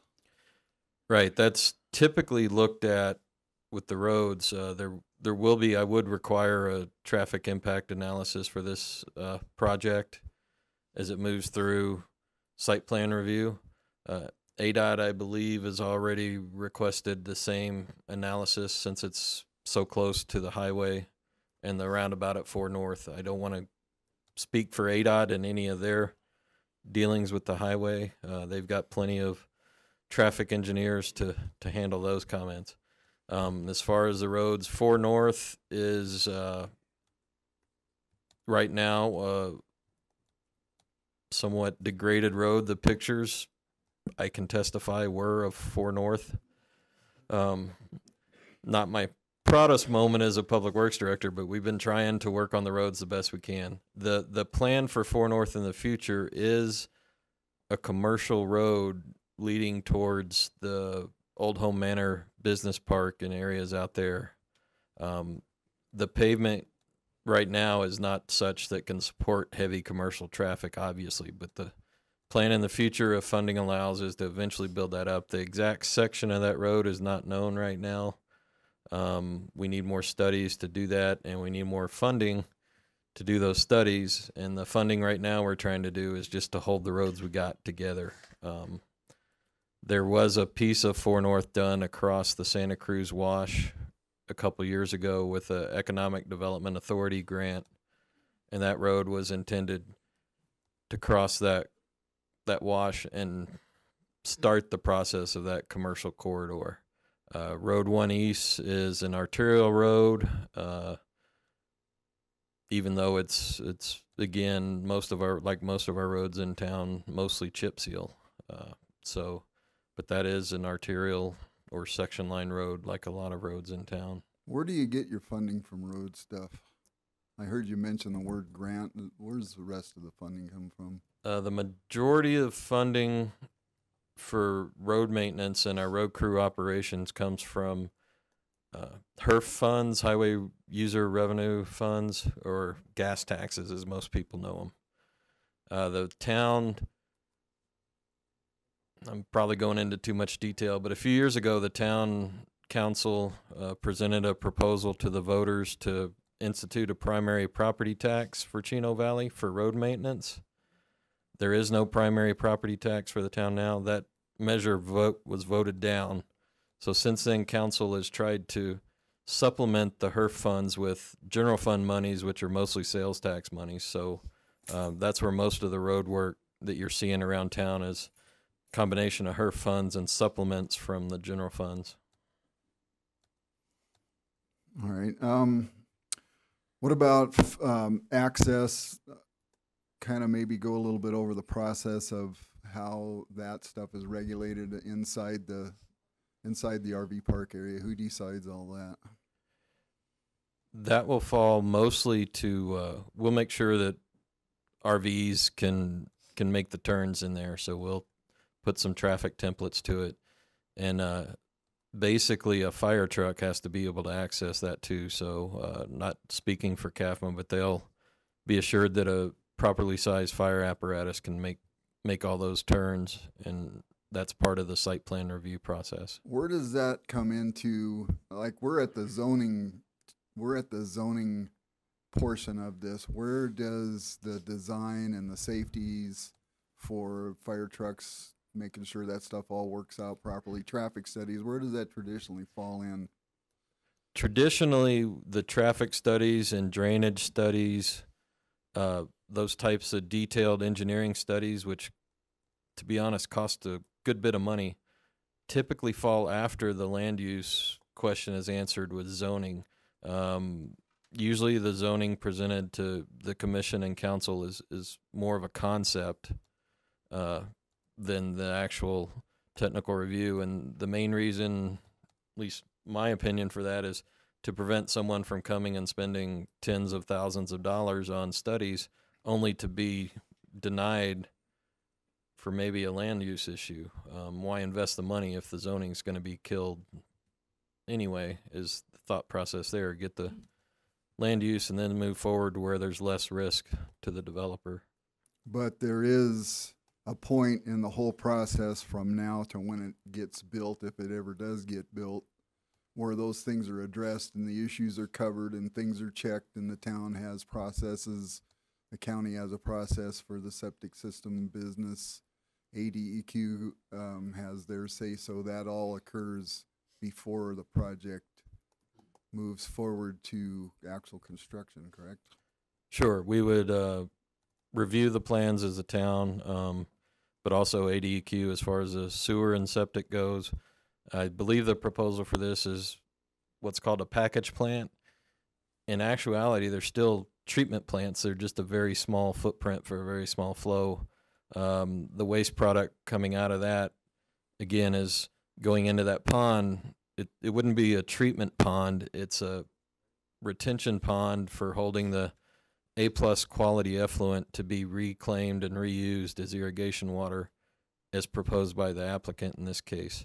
In the future, it is possible, it's not being proposed at this time for this development, but it is possible if sewer ever comes by the project to hook that into the sewer system. But again, with the location of the water, that's not being proposed with this commercial product. If it was residential, I'd be stronger in recommending that hook into the sewer if it ever becomes available. All right, thank you. Okay. Anybody have any questions? Okay, so we may call somebody from the town staff up a little bit later just to go over something, but for now, we're good. Be happy. Thank you. Thank you, sir. I'm sorry, I apologize, Mr. Merritt. I have one question. You've already spoke, sir. I'm sorry. The public portion of the meeting is closed. It was a question for the gentleman. It had nothing to do with what I was saying. What I would suggest, sir, and this has worked out really well in the past, is after the meeting, or if you'd like tomorrow, town staff is always available and they're happy to visit with you and answer any question you got. All right, thank you. You bet. Thank you. Okay, so, is there any other questions for any of the town staff? Okay, so I think we're good for right now. I would like to call the developer up here.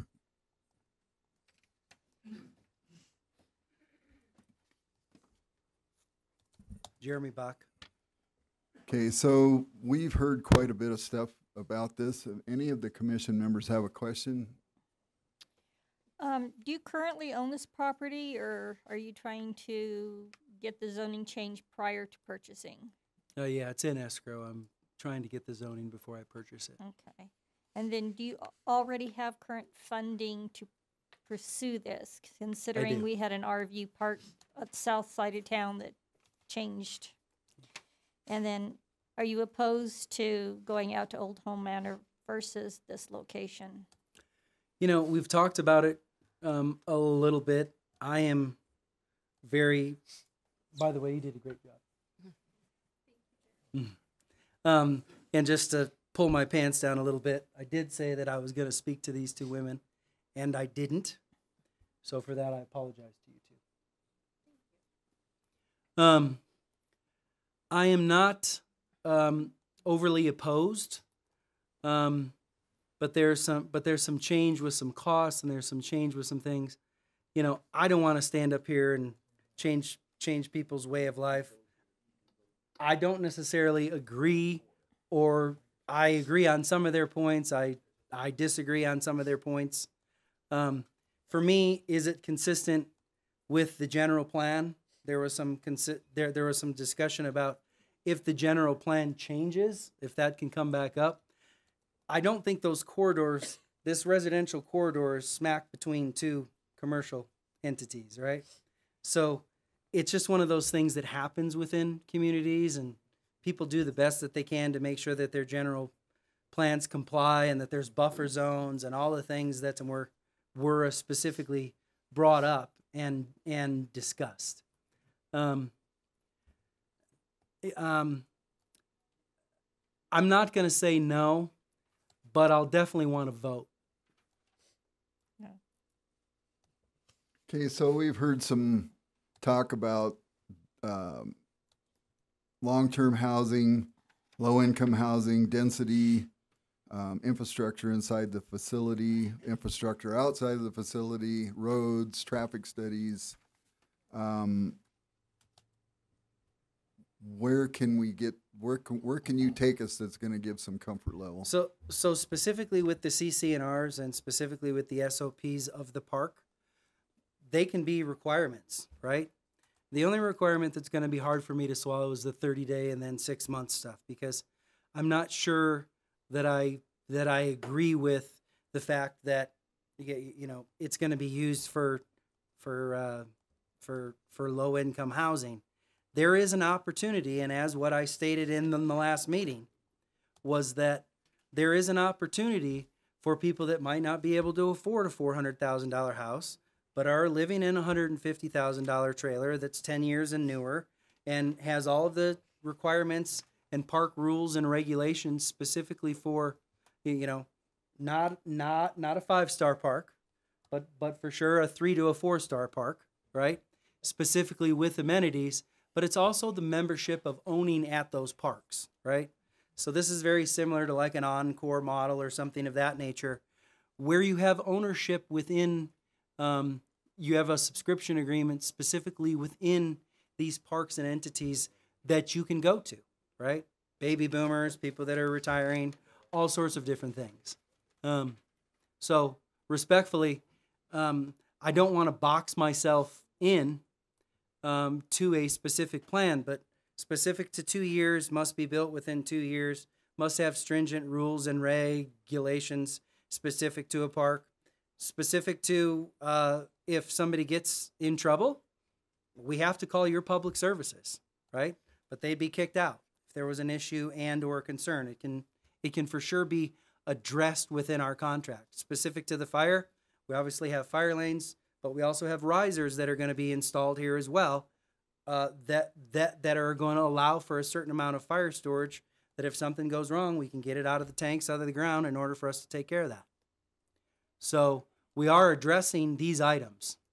We did listen last time, specifically along the residential side. The commercial side, we didn't see it as much, but to put a decorative wall up specifically for them to, I don't know. There's going to be some softscape. We're going to have to work with them closely on that if this is something you guys choose to approve. Can you educate us a little bit on this package sewer system, septic system that you're going to propose? So all of the permitting specific to alternative systems is all gone through, in this case, Yavapai County, and it must be approved through the Arizona Department of Environmental Quality. Their stringent restrictions and requirements are far exceeding than anything that we're going to propose in the ground and put a shorter leach field in, or you're going to have bubbling up sewer. It all has to maintain to smells and all of those requirements. Otherwise, we get fined. So it's in our best interest to make sure that all these requirements are taken care of, because we do get fined, right? And not a little, and people are calling or complaining about this, that, or the other thing, including our patrons, the neighbors, our staff. All these things have to be top notch. They all have to be ISO. They all have to be SOP'd out, so that if there's a problem or if there's an issue, that it gets remedied quickly. So SOP, I'm assuming, is standard operating procedure. Yep. Mm-hmm. Okay. All right, does anybody else have any questions for the developer? Speak into the microphone, please. What's the cost going to be to stay there nightly or monthly? So it'll be around $700 a month. We'll have nightly fees. We'll have weekly fees. Some of those fees aren't yet met, but we're not there yet. Does that fee include all the electric and water that they'll use? Yes, because we won't have individual hookups. Will each site have its own power and dumping station? Pardon me? Will each RV site have a 50 or 30 amp electric and dumping facilities? Yes. And you're going to have a big enough facility to take care of 150 RVs? Yes, sir. It's a requirement for the permit. So there was a comment made about 10-foot wide spaces and pop-outs not being able to go out and that sort of business. Yeah, that's not the width of our spaces. Could you please let us know how wide your spaces are? They're going to be 20 by 65. They're 4.5 They're 4.5 per acre. There's some open spaces, but that's roughly what our acre spaces are. They are wider than normal. And yes, we do have to plant trees that are going to develop, but we do try to bring in 25 and 50 gallon mature plants and photinias and those types of items that give separation between spaces for privacy. And there's been mention about in this 5-star facility, not your facility, but one that was brought up was shuffleboard, amenities, Pickleball, pool, we have all that. Whatever the latest little tennis court thing is going Pickleball, on right now. yep. Pickleball. Yep. And a pool. And the clubhouse. Laundry. Sir, the public portion of the meeting is over. Mr. Chair, could you ask him about the ownership comment? Yeah, that was a good question. The ownership? Yeah, you mentioned something about there's some sort of an ownership clause in there or something. So what I was referring to was this will be very similar to like a subscription agreement, so that when you buy a subscription agreement for our brand of Zane Gray Parks, that it allows you to go to other Zane Gray Parks. Oh, I see. Yep. So Specifically. it's your intent when you finish building out however many of these you're going to do, that it's going to be the beginnings of possibly a KOA, or not KOA brand, but you're aiming to head that direction. Yeah. Okay. Correct. Any other questions? All right. Will thank this you, be sir. like a timeshare proposition? No, it's just subscription agreements that allow you to be able to get some amenities and allow you to reserve times. And So you basically have an account that travels from site to exactly. site, Yep. Mm-hmm. like the Good Sam Club is. Exactly. Same. Okay. Yeah. Very similar. All right. Any other questions? Thank you, sir. Thank you. Appreciate it. And I appreciate everybody's comments. Frank, would you mind stepping up there again, please?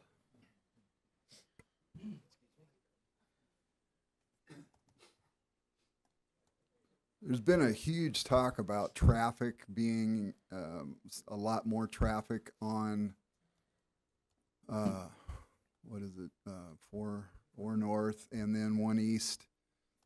And I know 4 North, it seems to me that it's just not too far off of the highway, that there wouldn't be that much traffic heading to the east. But you mentioned something about that whole road through there is now being geared up for commercial development in Old Home Manor. Is that correct? Other than that, I'd probably restate that as saying for many years now it's been planned to be the main commercial access to the business park. Again, the road doesn't currently support it, doesn't look like it. It looks like many of the rural arterial roads that are throughout town and residential neighborhoods. But that has the ultimate intention. The council, by evidence of the money they've put into Jerome Junction and that portion of 4 North across the wash is where that comes from. But funding in the future has not been determined for the remaining stretches. As far as traffic generation, the traffic study would detail that more. The majority of the traffic obviously would be to and from the park to the highway, but there still would be some additional traffic on 1 East and on 4 North to the east, I would assume, depending on what amenities the town winds up. If there's more amenities that come to Old Home Manor, for example, right now you've got the shooting range and things out there, so there might be traffic headed that way, or some people like to take the dirt road to Jerome. So that's the sort of traffic. Or there's restaurant to the east of this property. So there will be some degree of traffic. Not all of the traffic will just be to and from the highway. All right. Thank you. Mm-hmm. Dathan, would you please come up for a minute? There's been some comments about the zoning doesn't match the surrounding areas. Is there a way we can bring the zoning map up again, please? Mm-hmm.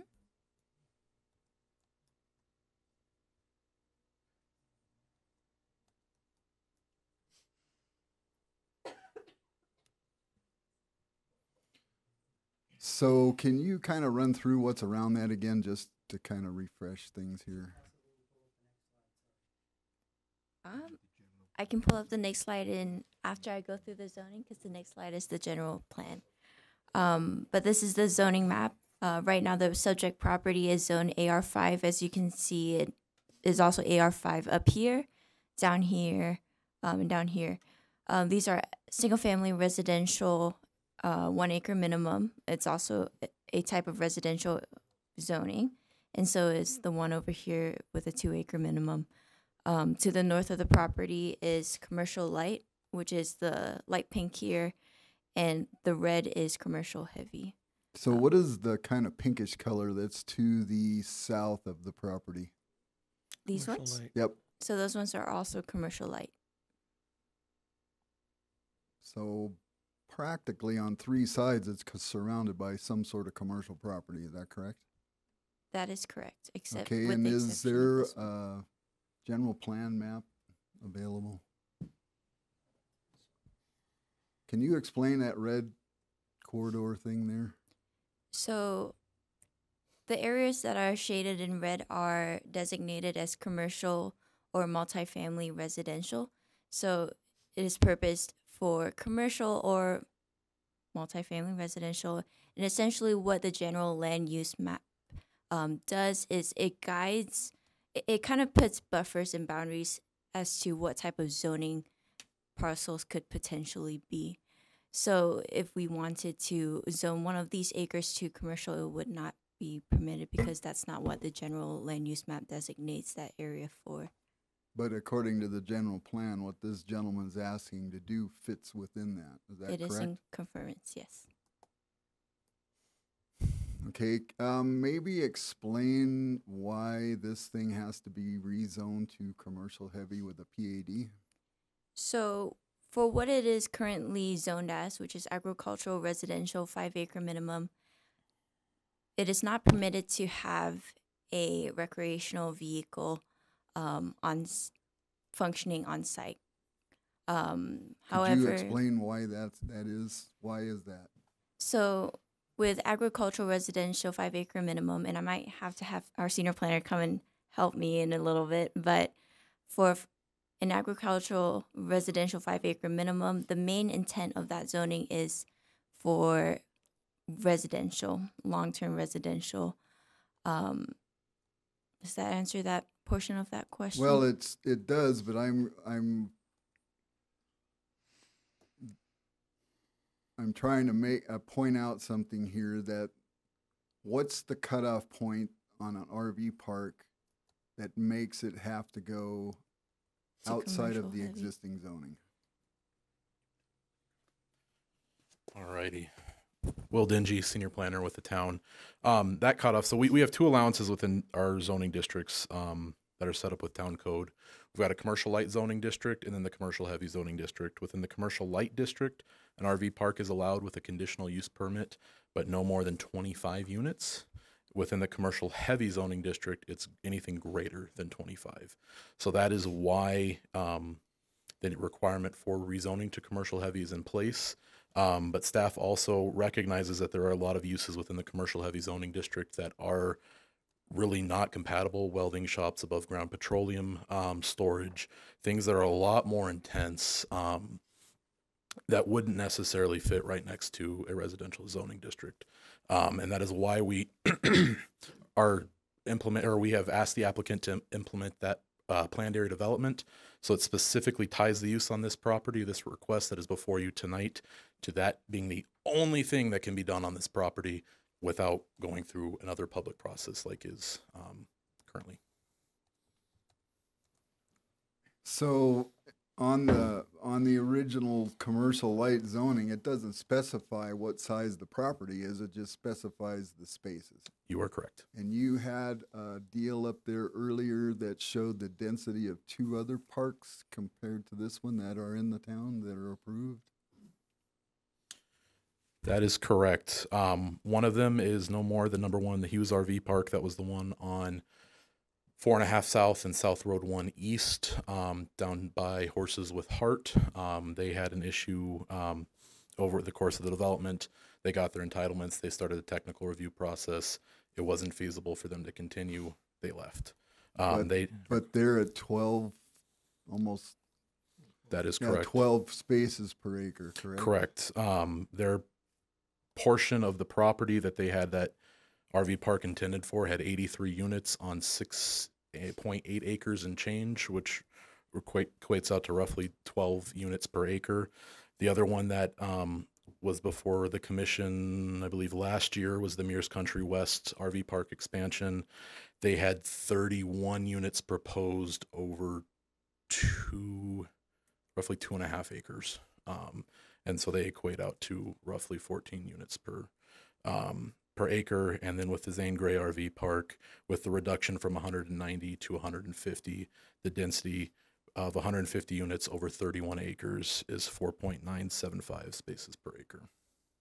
So that's a pretty significant reduction in density from what the other ones were. That is correct. Okay. Thank you, sir. All right, thank you. I think for right now, we're done.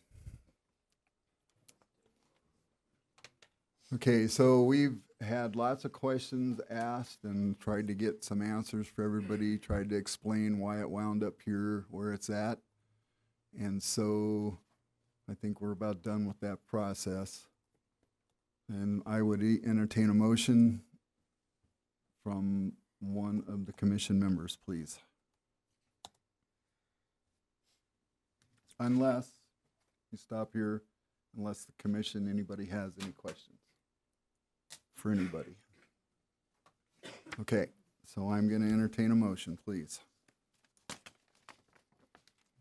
Mr. Chair, I'll make a motion to get this item for a vote.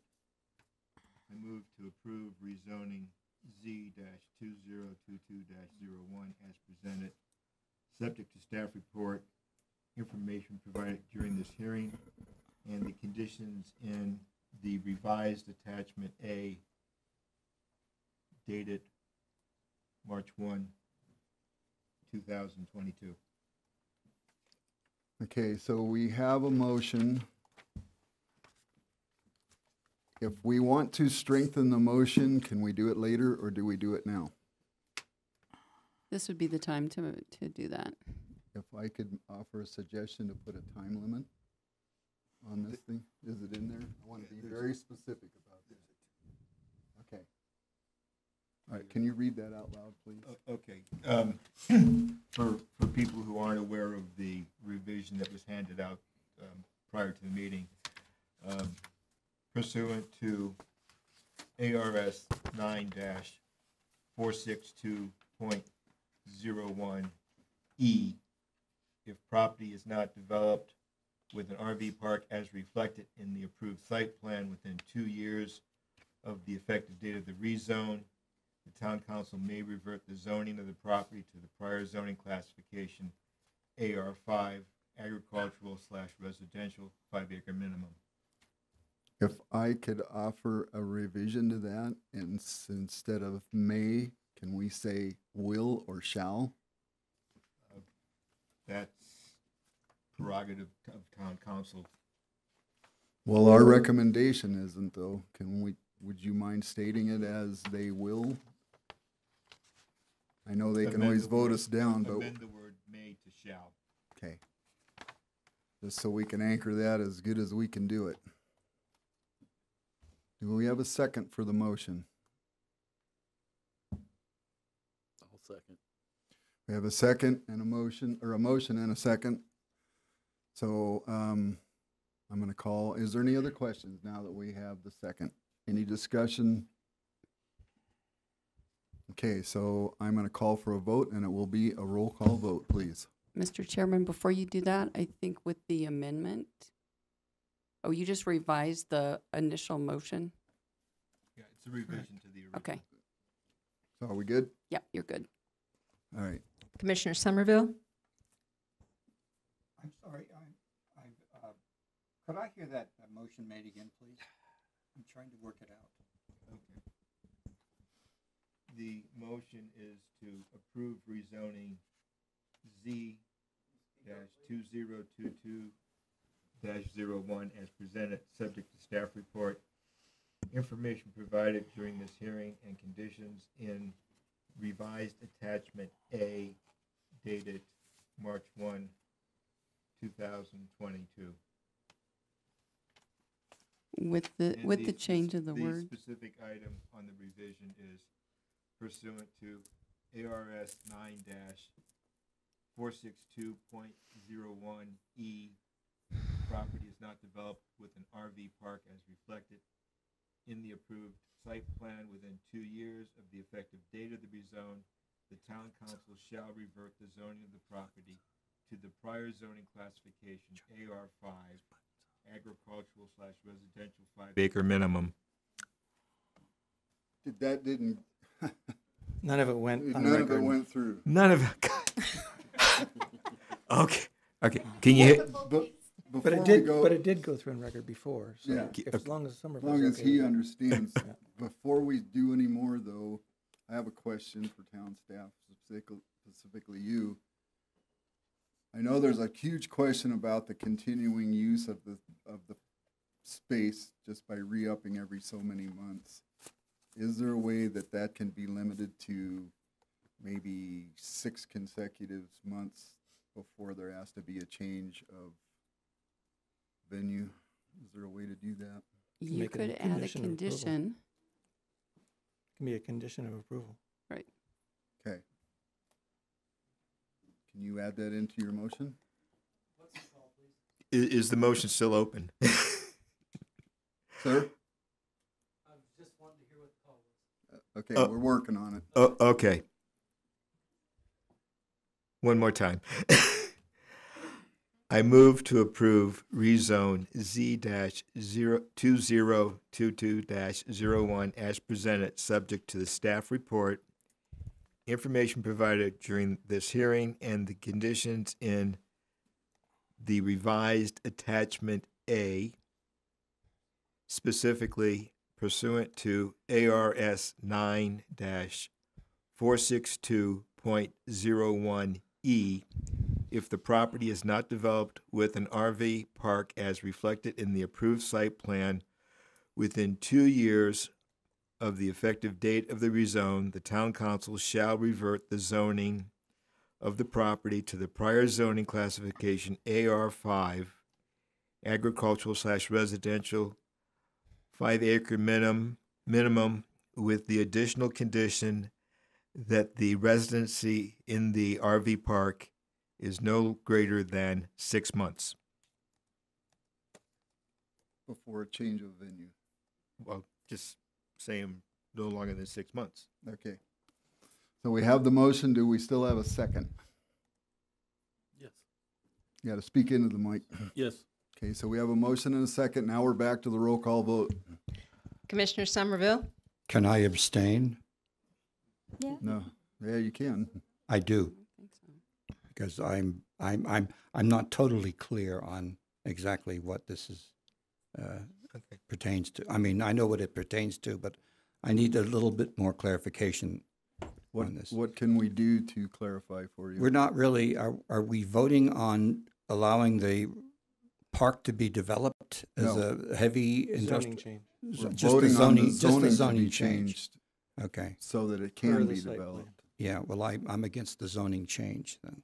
So no. Nay. Stop the applauding. Stop the applauding. Folks, please, I know this is all emotional for everybody. It's not emotional, it's important. It's emotional for everybody. We all live here, not just you folks, but we up here live here also. So please, not applaud until we're done.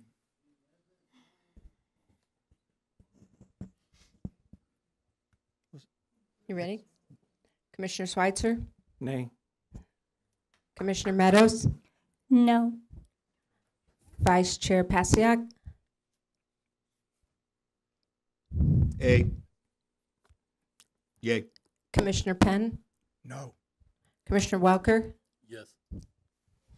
Chair Merritt. Yes.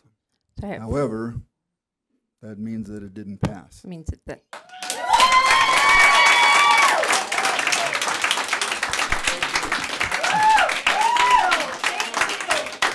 All right, so to keep up with our standing procedure, each nay vote will be asked to state the reason so the town council is clear on why they voted against it. Okay. Commissioner Somerville. Yes. Again, it's the location as well as, is this thing working? It's the location as well as the condition of the roads that are there presently. And if they approve the roads, perhaps later on. And of course, I hope I don't go on, but I'd like to see something like this perhaps located at Old Home Manor rather than right on the highway. Yeah. We're developing Old Home Manor. I'll help develop it. I want that down in your signature. Sorry. Commissioner Switzer? First of all, I'd like to see an RV park in Chino, just not at this spot. Again, Old Home Manor would be good. I'd like to see the general plan rewritten first before a project of this density goes in to that area. Be forewarned, though, that property is in the commercial heavy corridor right now. Unless the general plan changes, that very easily could end up being commercial heavy in the future. The other nice parks in Yavapai County aren't near residential districts, and I've stated them, and it's kind of nice that they're not near a residential district. And I don't think the PAD with that density in this area is correct. Thank you. Commissioner Metters? Too dense for the area. I don't like that it's too close to residential. I too believe that it needs to go out to Old Home Manor. Sir? Do you need to state in why you voted no? Yes. I am troubled that no traffic, noise, or environmental studies are being required before we are required to make a decision.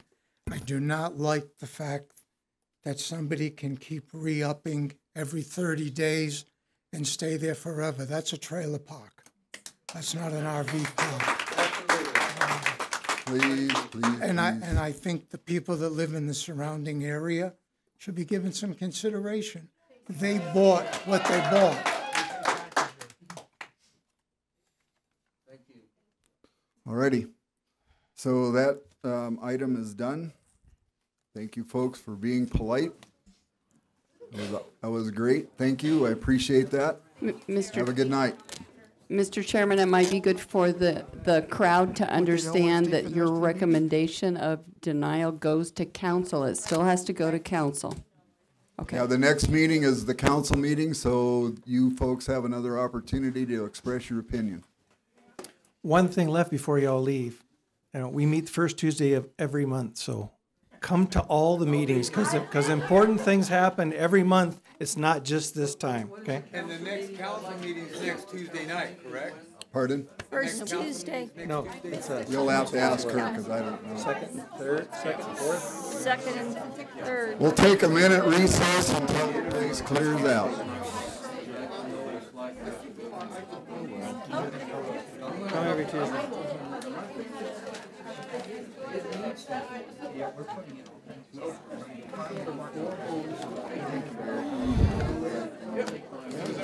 I need a sugar rush after that.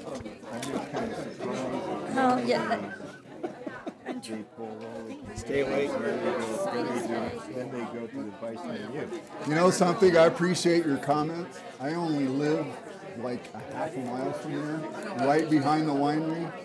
So I have as a vested interest as everybody else does.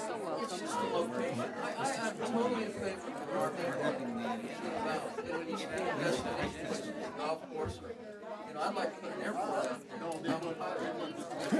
First Tuesday of every month, because stuff happens all the time. That would be great. There's 2 more items if you want to stay. Yeah. So again, thank you.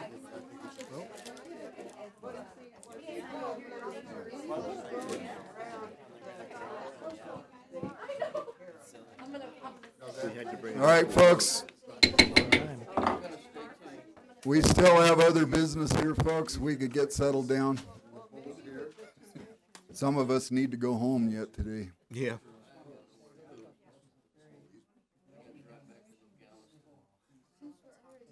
I appreciate everybody's effort in that, and thank you. Yeah, I've got 4 dogs that are crossing their legs. Okay, so, He said, go ahead.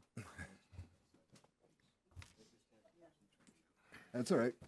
So we're going to move forward with D2, which is F-07-21, a request by Jay Bates on behalf of Right Homes LLC to replat Tract B found within the Chino Meadows Unit 2 subdivision as a buildable lot for a new home, as opposed to a tract of land. The parcel number is 306-24775. Will. All righty. Thank you, Chair, Vice Chair, and Commission. Well, Hey, this is looking a little more like a normal zoning meeting. The item before you is a requested replat of Tract B within the Chino Meadows Unit 2 subdivision. The applicant, Jay Bates, representative for Right Homes, is in attendance this evening. The 0.51 acre subject property is located north of the intersection of Cottonwood Lane and Porcupine Pass, as outlined here on the map before you. It is a part of the Chino Meadows Unit 2 subdivision, which extends to the north and to the west. To the east is the Chino Meadows Unit 3 subdivision. While this item is not a rezoning request or rezoning action, it is important to note that the current zoning on this property is SR 0.16 currently. The applicant's request is to replat the subject property, which is identified as Tract B, as a buildable lot. This plat that created the subject property was recorded back in 1971, and within this plat, there's no mention about what it was or what Tract B was intended to be used for. It is solely identified as Tract B. This property is owned by the applicant, but is currently used by the neighboring property owners as overflow parking for their personal vehicles. There is no homeowners association within the Chino Meadows Unit 2 subdivision, so any maintenance of any tracts of land within these developments falls solely upon the private property owner of the parcel. There is currently Town of Chino Valley water, sewer, and then Chino Meadows Water Company water to the parcel itself. Neighborhood meeting was held on January 26th, in which only one neighboring property owner attended, which brought up concerns, safety concerns regarding existing trees in the area, specifically at this southernmost intersection here. They've got some saplings growing there, and they had concerns about full growth down the line if they were going to be remaining. And then that property owner also had some questions regarding how the ownership of that home would continue, if it was going to be a rental or if it was going to be sold. Staff also received 2 letters from neighbors who were in opposition of the proposal. The concerns of these letters, which revolved around it being an open lot, were relayed to the applicant, who then addressed them individually with the interested parties, interested neighbors. Per the applicant, the neighbors are now in support of the proposal after that discussion. With that being said, staff is recommending that the Planning and Zoning Commission approve the replat of Tract B as a buildable lot as presented, subject to the staff report and information provided during this hearing and the conditions of approval in Attachment A. With that, I will open up the floor for questions or discussions from Commission. We have some questions on this. Could I see the satellite picture of it again? So basically, it's just raw land with no weed control because there's no homeowners association. That is correct, and neighboring property owners parking their cars on it. Why is it not buildable now? Right now, because it is currently within the plat itself identified as a tract of land, opposed to a lot with a lot number. That's all you're redesignating is. That is correct, yes.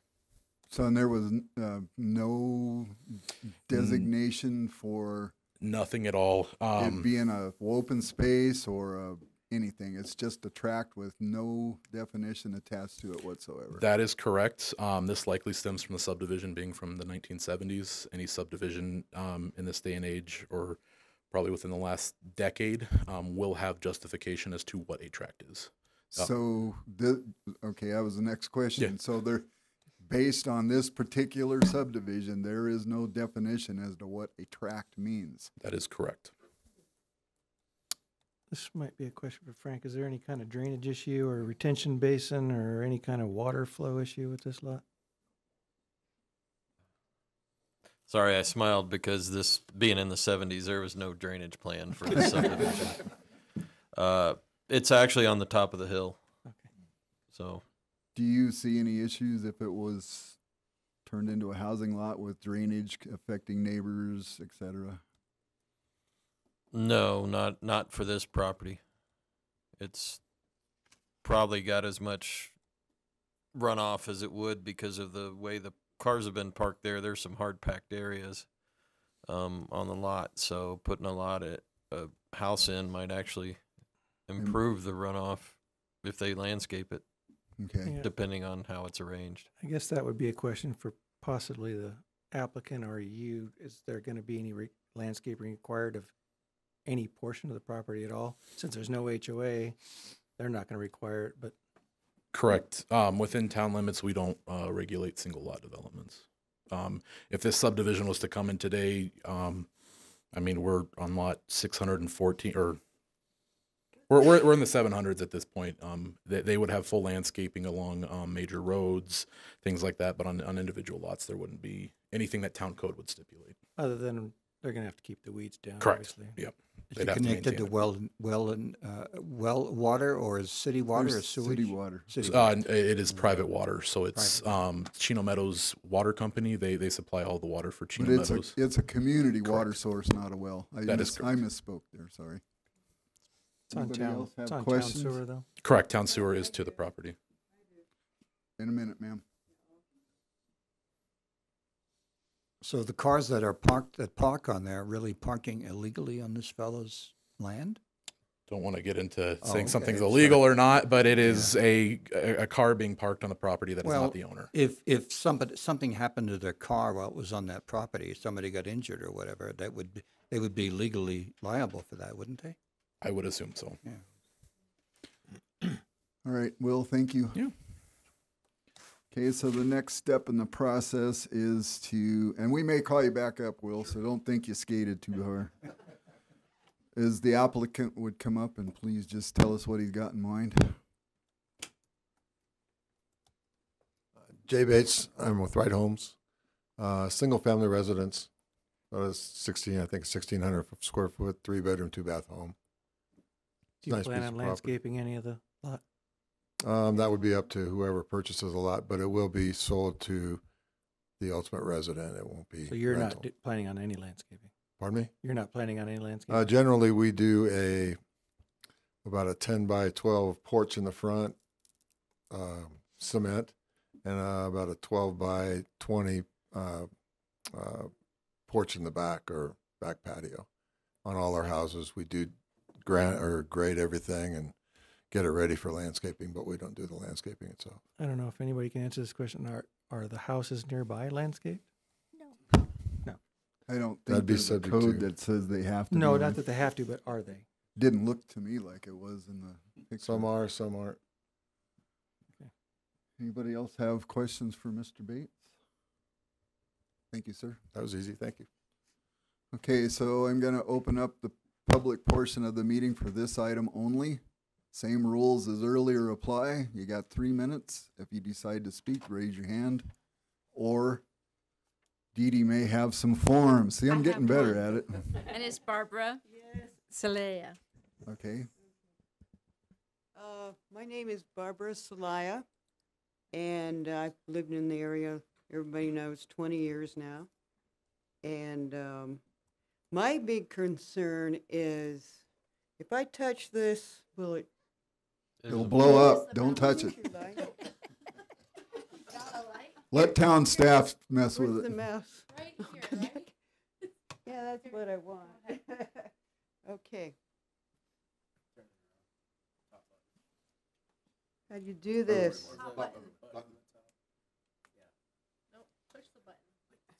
Hey, my 3 minutes. Okay, this, I'm not doing this right. Will, can you please help that lady out? Find the mouse. Yeah. What are we looking to do? Yeah, okay, you were talking about that stuff's gonna be knocked down of the lot. We're talking about elms right on the corner. It's a safety hazard for people coming up from Porcupine Pass and up the hill from Sunset. Okay. Okay, there's gonna be a lot of collisions there because these elms, they get big, real big. And it'll hinder. You need to step up closer to the microphone. It'll hinder the visibility factor. Okay, so that stuff's got to be all marked. I mean, wiped out. But whose responsibility is that? APS or the towns? Okay, when we get done with the public portion, we'll answer that question for you, okay? Okay. Thank you. So Was there that's anything else what you I'm wanted to say? concerned with. His house is going to be closer to the other house, you know, from where the neighborhood is. But then we have this big, well, I don't know how to do this, but anyway, we got this big lot, right? I wrote a diagram about it before. Yeah, the house is going right there, and I'm concerned about that. And the road's going up like this. There's going to be accidents there. This is a safety concern. Okay. Big time. Thank you. Okay. Does anybody else like to step up and speak? I see you raise your hand, but you don't want to now. Well, I was just saying as a You need to builder- come on up to the microphone.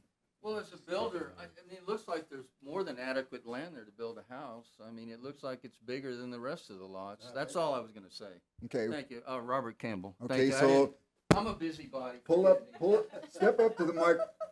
Get back up there. All right. Okay, so you said a few minutes ago that you were going to start coming to these meetings, which I think am. is awesome. I am. I think it's I awesome. am. I'm enjoying it.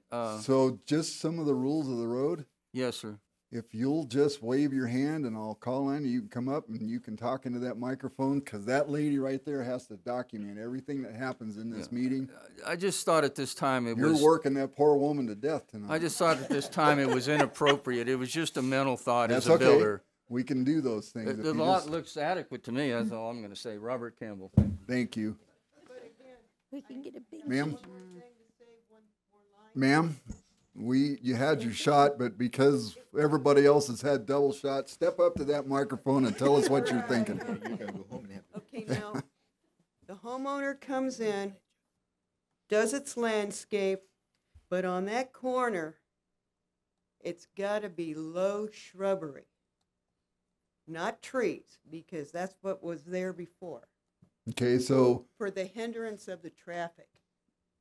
we got it. You're worried about visibility on the corner. Yes, because I travel that store. If I do anything, go to the vet, go to the Safeway, post office, I go up that way. I'm 300 yards away from the. Okay, right. Thank you. You've expressed your I'm concern on the pretty corner of clearly. Jean and Sunset. Thank you.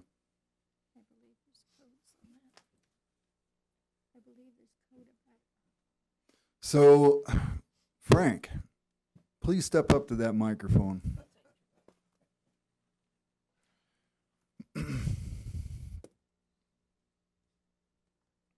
Can you please answer that lady's question? Probably not. You got an engineer's stamp. Come on, you can do it.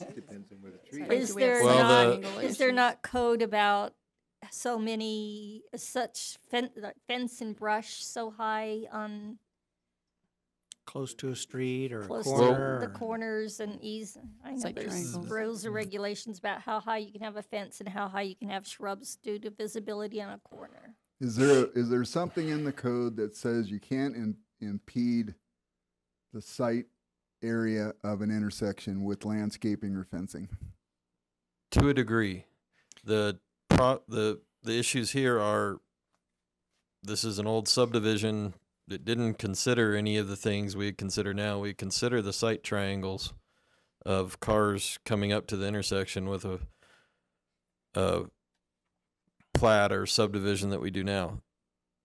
And I don't want to speak for code, but it's come up when they talk about if it's in the right of way, who maintains the landscaping. The town ordinances typically read that the property owner is responsible for the landscaping up to the roadway, not just on their property, but also the right of way in front of their property, the ditch or whatever. You need to mow that grass. In this one, the area the neighbor is concerned about has some private property involved, and that's kind of where I step back a little bit, that we only have certain amount of authority on that, and would try and cooperate and work with the property owners if there's an issue.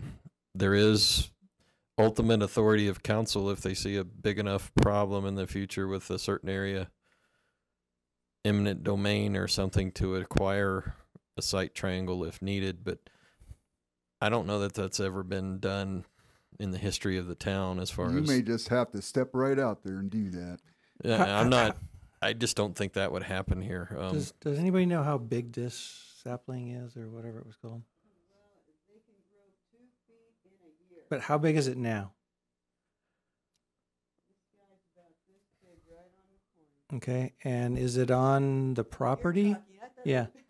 Is it on the property or is it on the roadway? Right on the bend of the road. But it's on the property. It's in the dirt. In other words, it's not on the roadway. And then there's a couple of them. Okay, so would the applicant be willing to remove the sapling?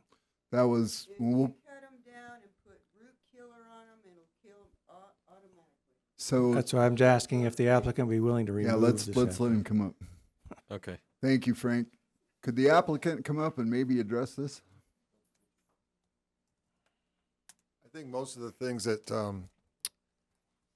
Barbara's talking about is on the APS easement.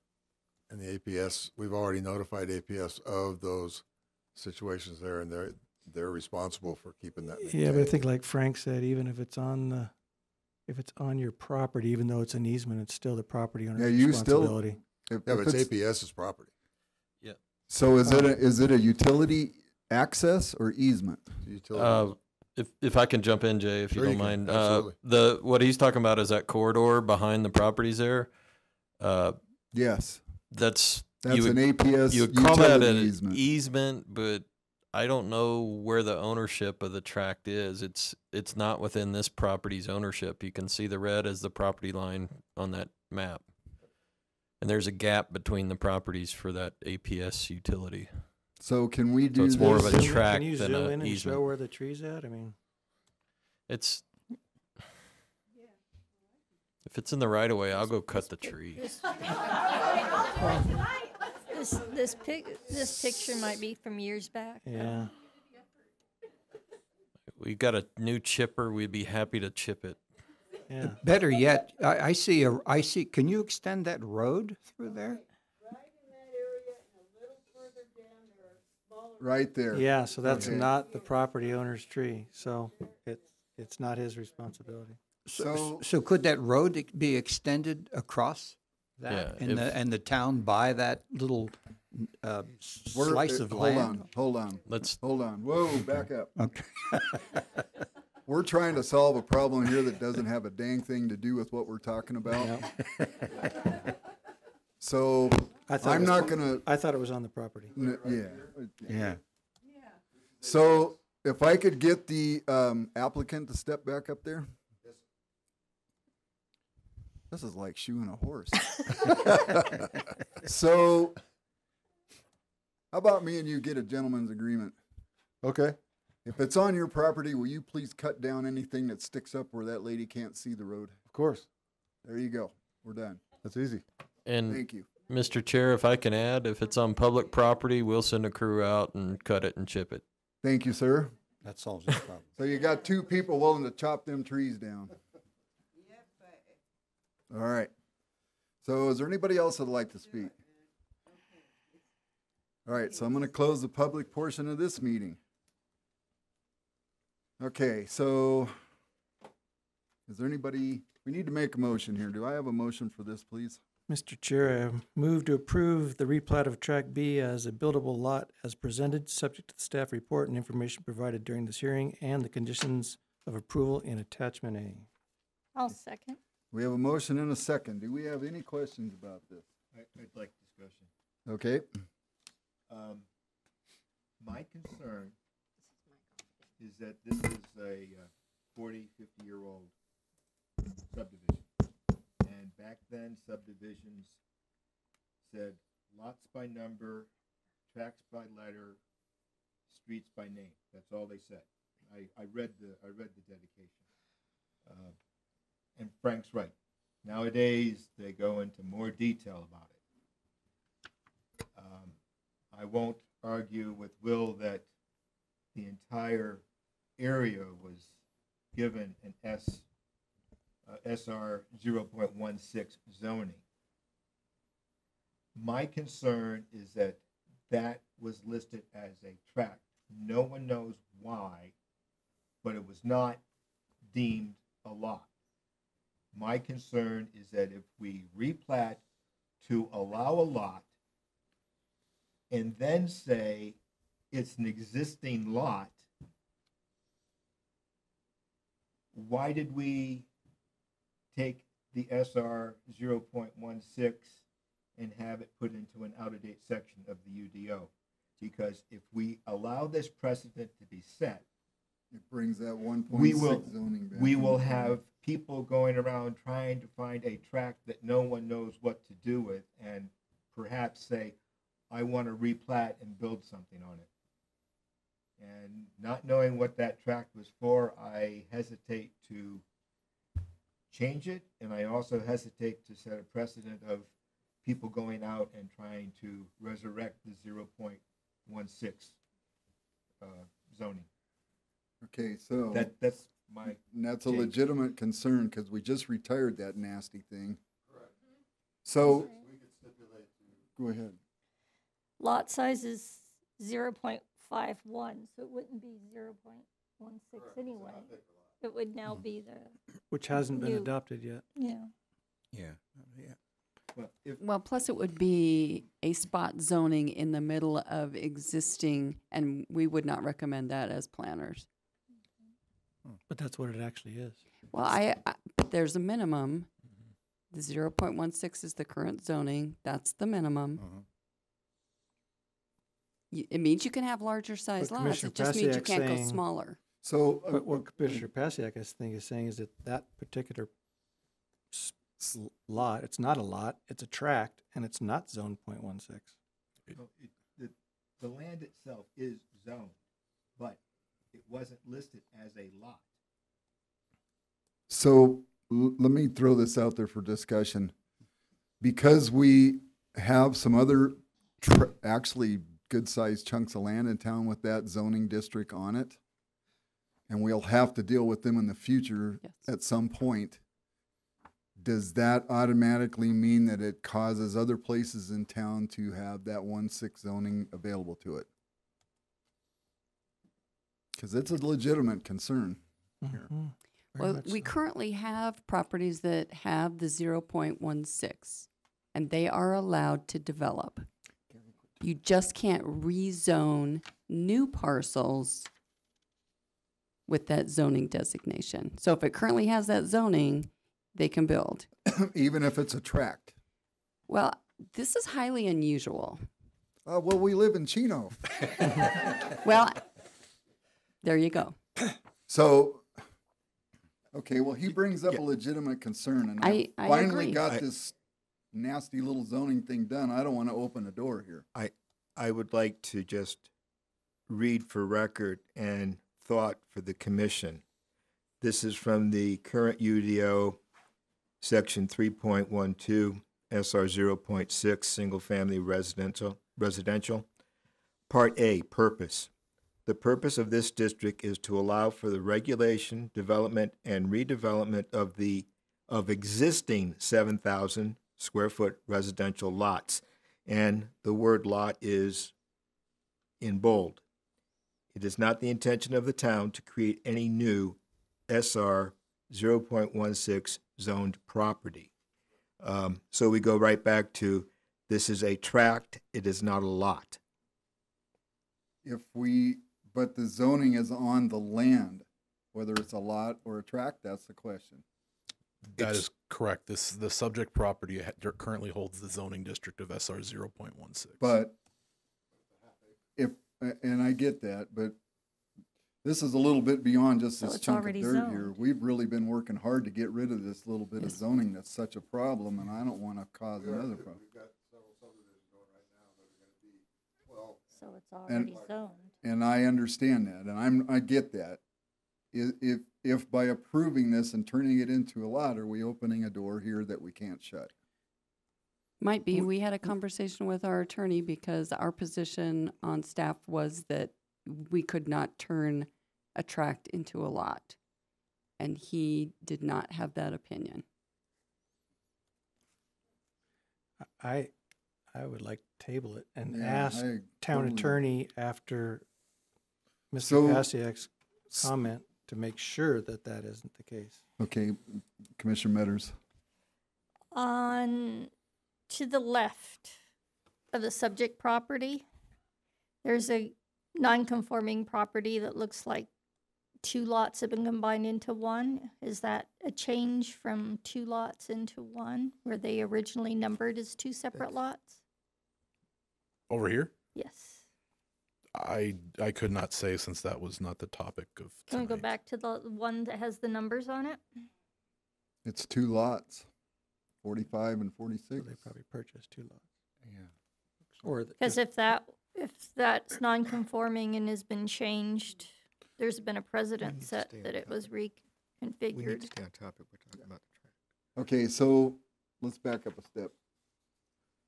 I don't think anybody here is in disagreement with doing this. So what I would like to do is maybe we resend the motion and change it, or table this thing until the town attorney can answer the question very specifically, that if we give this tract a lot designation and the zoning, are we opening opportunities at a future date for what Commissioner Pasiak said, to somebody go around town pot shooting things like this just because he can get something done that normally wouldn't be allowed? We will have that conversation. Okay, with that specific question. Okay, so I'll redo shall we rescind the motion? Is that the best step here? Correct, because you currently have a motion with a second on the floor right now. Okay, so can I get the person who made the motion to rescind it? So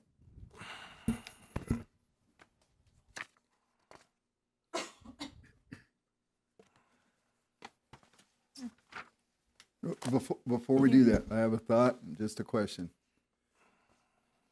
Can we pass this with it not being passed if the attorney says that it can't, it opens the door? So it doesn't have to come back to us? No, you're better off No. continuing it to the next planning commission meeting. Okay, good enough, that's. okay, Mr. Chair, I move to rescind the approval of the replat of Tract B as buildable lot as presented, subject to staff report and information provided during this hearing, and conditions of approval and attachment A pending town attorney recommendation on whether a tract can be turned into a lot with a .016 designation and not allow this to happen for future parcels. Okay, so we've rescinded. Do we have to vote on that, or are we good with that? Just need a second, I think. Okay, who seconded it? I second. Okay, so the person that made the motion and the person that seconded it have rescinded it.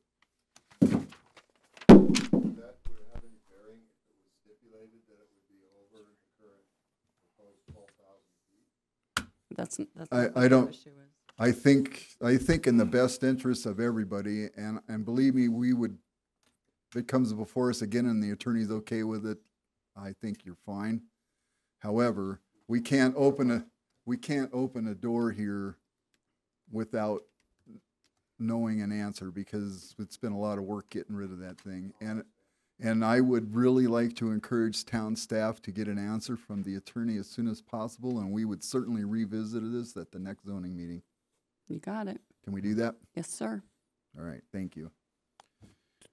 Do we need a motion to table? We're going to fight this one right No, to the because we're not dirt, ain't we? tabling it. We're continuing it to the next meeting. Perfect. All right, thank you. Thank you, Commissioner Pasiak, for keeping us out of the weeds. Yeah, good catch. Well, there's a tree on the corner. All right, so we're gonna close that portion. We're gonna move to D3, Z-17-21, request by Ralph Baker on behalf of Chino Valley Irrigation District, CVID, to rezone 1 acre of approximately 14.79 acres of real property from AR5 agricultural residential 5 acre minimum zoning district to CL commercial light zoning district in order to divide the property. Address is 995 East Road 1 North, parcel number 30623-048A, as in Alpha. All right. Will, howdy. Hello again. Thank you. Will Dingy, Senior Planner with the town. For you is a rezone request to rezone approximately 1 acre of agricultural residential 5 acre minimum to commercial light in order to divide it. The applicant, Ralph Baker, on behalf of Chino Valley Irrigation District, CVID, is in attendance this evening. The almost 15 acre subject property is located on the southwest corner of the intersection of East Road 1 North and North Road 1 East. To the west of the property, you have Danny B's Fish and Chips, along with Ranch Plaza. And then to the east of the property, you have the Highlands Ranch subdivision, and the south is the main site for the city of Prescott well. For the last 40 years, the northeast corner of this property, right here, has been used as the office for CVID, along with their storage yard. Currently, this use is non-conforming within the AR5 zoning district, but it is considered grandfathered due to how long it's been in operation. The request is a little different than other rezonings, as it only pertains to a portion of the property opposed to the whole thing. Staff has conditioned the rezoning to be tied to a land split that will occur concurrently with the rezoning if approved. The general plan land use designation for this parcel, as well as the parcels to the north, south, and west, is identified as commercial multifamily. And then to the east, you have that medium density residential. The requested zoning district of commercial light is consistent with the general plan. In the immediate area, commercial light can be found to the west of the subject properties along State Route 89. The commercial light zoning district will allows for business and professional offices, which is what that current use is. If the rezoning request is approved, it will bring that historic use on that property into conformance. The request was originally submitted by the applicant in September of 2021 and was submitted as a rezoning for the whole property. When the neighborhood meeting was held on September 29th, there was a rather large turnout for the item, and the discussion discussed during that meeting resulted in the applicant asking to postpone the item so they can address and reevaluate and adequately address the concerns that were brought up by the neighbors. The applicant then held another neighborhood meeting on January 19th, 2022, with a new proposal of only rezoning the northeastern acre. This proposal was met with the consensus that CVID had heard the neighbors and addressed their concerns. With that being said, staff is recommending that the Planning and Zoning Commission approve rezoning ZC 2021-017 as presented, subject to the staff report and information provided during the hearing and conditions of approval in attachment A. Questions or discussion, please? Okay, so do we have questions for Will? Go ahead. Do you know what they're going to do with the property if it's rezoned? The applicant is here and he can speak to that. Because there's a little building on the property now. Correct. Yep, that is their office.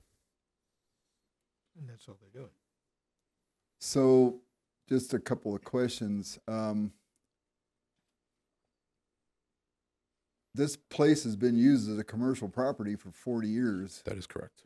So traditionally, we're not changing a single thing other than giving it an official designation. That is correct. The applicant desires to just solely cut off the area that they hold operations.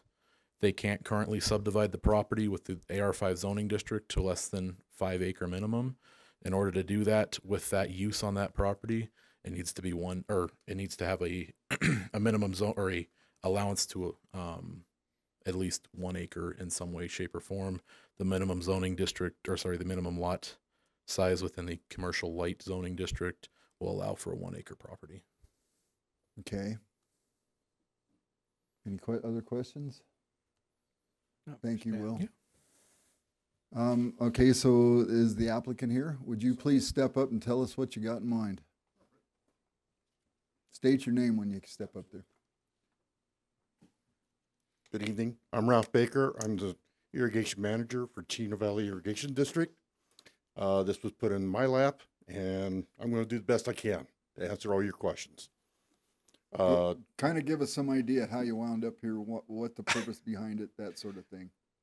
Originally, we wanted to conform to the town code of commercial. We went to Well, or I went to Well, and it was recommended to change the entire 14 and a half acres or so to commercial. We met with some resistance, great in some ways. So we talked about it, Will worked on it, and to appease the neighbors, it was decided to just leave 13.75 acres as is, and to just break off the office and our storage facility into the commercial. Again, we met with the neighbors subsequently, and they were satisfied with the conditions. So their concern was that it would all be developed for commercial That is correct. use. Does the Chino Valley Irrigation District own that whole? We own the whole entire 14.75 acres. And since it's kind of smack dab in a very large agricultural section with residential across everywhere else, have you considered moving your facilities to a different area, Chino? We don't want to. Everybody knows where our office is. I mean, I know you've been there forever, but right, and it's kind of in the wrong spot, really. It's not an option at this point. Not for us.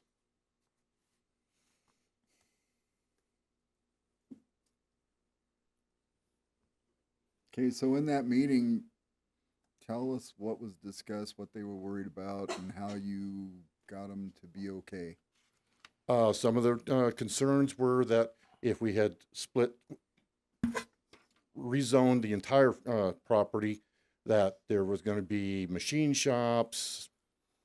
I think retirement communities were mentioned, all sorts of stuff. Right down to the bald eagle that hangs around. Right. So we had an executive meeting, we discussed it, and it was thought that this would be satisfactory to what everybody wants.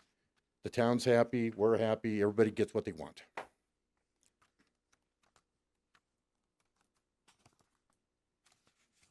Okay. There would be no increase in traffic, no increase of anything. It's going to stay the same. As long as you own it. Yeah. There is no plans in the future that I am aware of to sell that other 13.75 acres. Okay. And I attend every single meeting, including the meeting this morning, including the executive meeting. And there was nothing discussed, nothing planned. So that's going to remain vacant? That property? Currently, yes. Okay. And that's going to remain vacant? Well, I was farming it for a while. Okay. And it just, cost of water and everything, it just wasn't effective.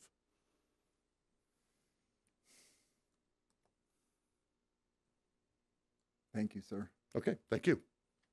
Will, could you step up there again, please? So it's kind of late and it's been a long day. explain to me exactly why we have to do the whole 14 acres. So we don't. So we're just doing the one. We are only doing this little corner here where their And office. the rest of it stays agriculture. That is correct. Okay, because the way it was dashed out on the other one, I assumed the whole thing was. Leave going that up, Will. This there one? you go. Not the other one. So actually, the entire thing is right now in a commercial zoning. That is correct. General, it's in the general plan. It's in our commercial corridor. But it's not commercial now. Right. Okay. But ultimately, it would. Correct, based on this future land use. Can you bring the satellite back up? Please? Okay. Okay. No. Like I said, it's been a long day. Okay. Anybody have any other questions? Yes, sir. If this gets approved for the 1 acre lot, and next month they decide to sell the property, does that now set a precedent to change the zoning on the 13 plus acres? I wouldn't say it sets a precedent. It ends up conforming with the general plan land Because use. there's nothing stopping them from selling the rest of the lot. Once the zoning is changed, the lot probably becomes more valuable. So we're only talking about the 1 acre lot in the corner here. The remainder here is going to remain as agricultural residential 5 acre minimum. Right. If CVID chooses to offload that in the future, and a developer wanted to come in and rezone, they'd come through the same public process that is before you today. So the opportunity is there. Let's just make an assumption, which they've said they're not going to do. If they decided to sell the other part and keep the 1 acre for their office, but sell the rest of it off, and somebody bought that, they would have the same opportunity that these guys are having to do the 1 acre, to come back in and ask for a rezone as a commercial entity there. Whether they would be successful or not, who knows? That is correct. But there's nothing to keep anybody from eventually trying to rezone that as commercial, even the irrigation district. That is absolutely correct. Okay, so that's not going to ever go away. Okay. Anybody else have any other questions? All right, thank you, Will. No problem. So we had some discussion here, or I would entertain a motion. The public portion, oh wait, we haven't had the public portion yet, have we? I'm sorry. Yeah, okay. Well, let me be official. I'm opening the public portion of the meeting for this item. I'm sorry. Go ahead. Okay, Susan Kornman. Uh-huh. Okay, we're fully happy with the change where it be only the corner where the office is being the commercial, the other being agriculture residential. This is a migratory path, and we get over 100 Hanson hawks every 2 to 3 years landing in that field. So, but we're very happy with the changes they've made and with this solution. All right. Okay. Thank you, Thank ma'am. you. Would there somebody else like to speak? Yes, ma'am. I'm Linda Ekdahl, and I live across the street from the agricultural component of this. Just like previously, I'm concerned about, I don't even know if this is possible, but when the general plans are being reviewed, when you're looking at commercial property, potential commercial property, and you have residents all around it, can that be reconsidered when you do revisit the general plan? Because that to me is troublesome. I think this is why the room was filled earlier this evening and why we're here tonight, because I've been a resident there for 30 years. That was a dirt road when we first moved in. And now we have a street signal on the corner, and I'm still not complaining, but it's getting more and more. And I'd like to just see it stay residential rather than changing everything to commercial.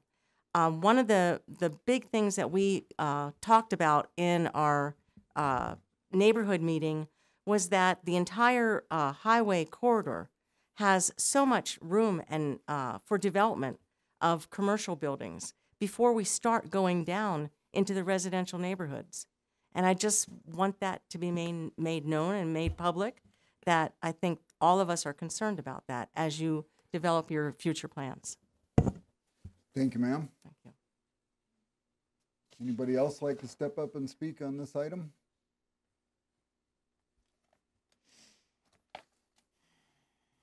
All right, I'm going to close the public portion of the meeting.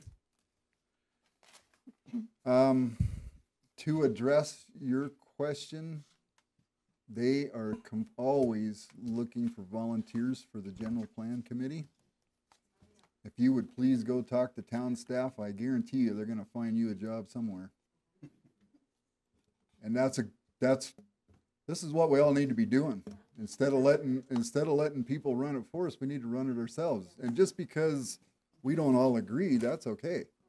We need to have this process, and that's why I work diligently and letting everybody have an opportunity to speak, because we all need to do that. You can't do that anymore. The public portions do. No, I'd be interested in getting with that committee. Yeah, we'll do it. Yeah, Go talk to that lady right there. Tomorrow, 8 o'clock. I'm interested in this growth of this city. I'm part of it. And we appreciate that. The town's always looking for help, I guarantee you. Especially if it's free. Yeah. That's what you all are doing, right? Well, nobody wants to give them any money, so they're working on the budget. All right, so I would entertain a motion for this item, please. I move to approve Rezone ZC 2021-017 as presented, subject to the staff report and information provided during this hearing, and the conditions and approval as in attachment A. I'll second. So we have a motion and a second. Do we have any more discussion? Okay, we're going to have a roll call vote. Commissioner Somerville? Yes. Commissioner Schweitzer? No. Commissioner Matters? Yes. Vice Chair Pasak? Yes. Commissioner Penn? No. Commissioner Welker? Yes.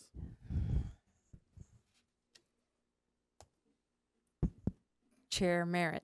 Yes. So I think we passed. Yes. Okay, and anybody that voted no, if you would please let the town council know what your thinking is.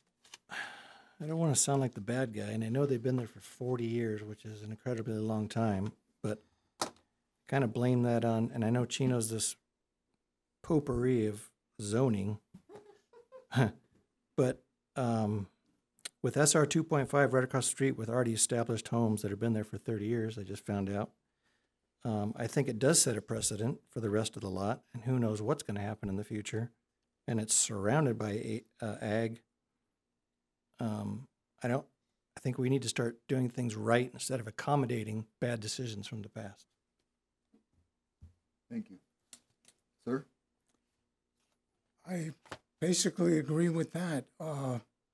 There's no guarantee that in 3 months, 6 months, a year, they're not going to sell the remainder of the property, and then all the people that surround it that are residential or agricultural, now they've got a factory there. I think that needs to be considered. Thank you.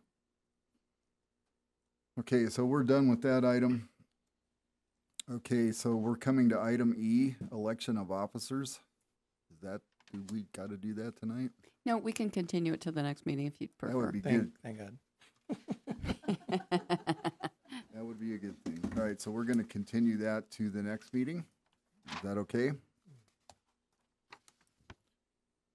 Okay, so we have information items. If the staff would please come up again and talk about some of these deals. Yeah, Will and I are going to change places tonight. And actually, the second bullet point, we don't have to do that tonight. Okay, that would be good. I need a walk. Yeah, some of us are going on 15 hours. I start work at 6. Yep, So been there, done that. I started at 3. Wow. you got me. Thank you for all you do. So At the last council meeting, you had a number of items. You had 3 items on there.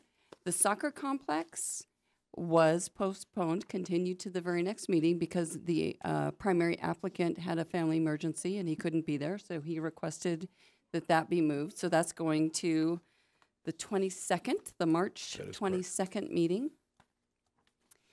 We had a work session with the council on the 12,000 and 24,000 square foot lots, trying to catch the council up on all of the meetings you guys had. You guys had a number of meetings to get to the place where you were, and what we were trying to do was to go over those same issues with them so that they didn't have to try and absorb and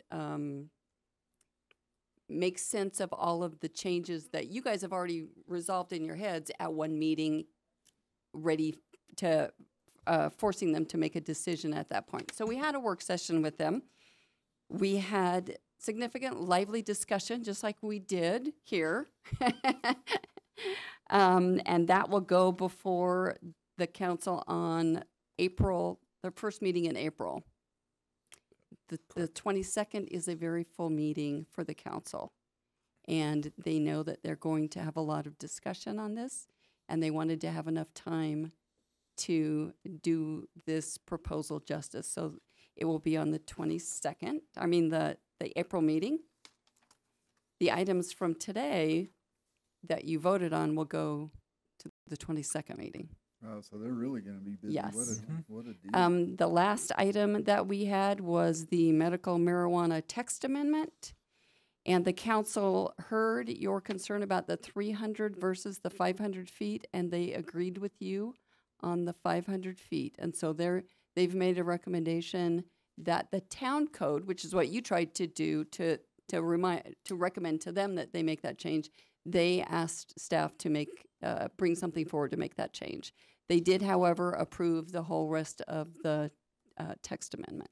So what was maybe I can't get an answer on this question, but I'm just curious why the utility spot was removed from the 500-foot rule. I don't understand unless it's for a special circumstance. I can't answer that. I knew it.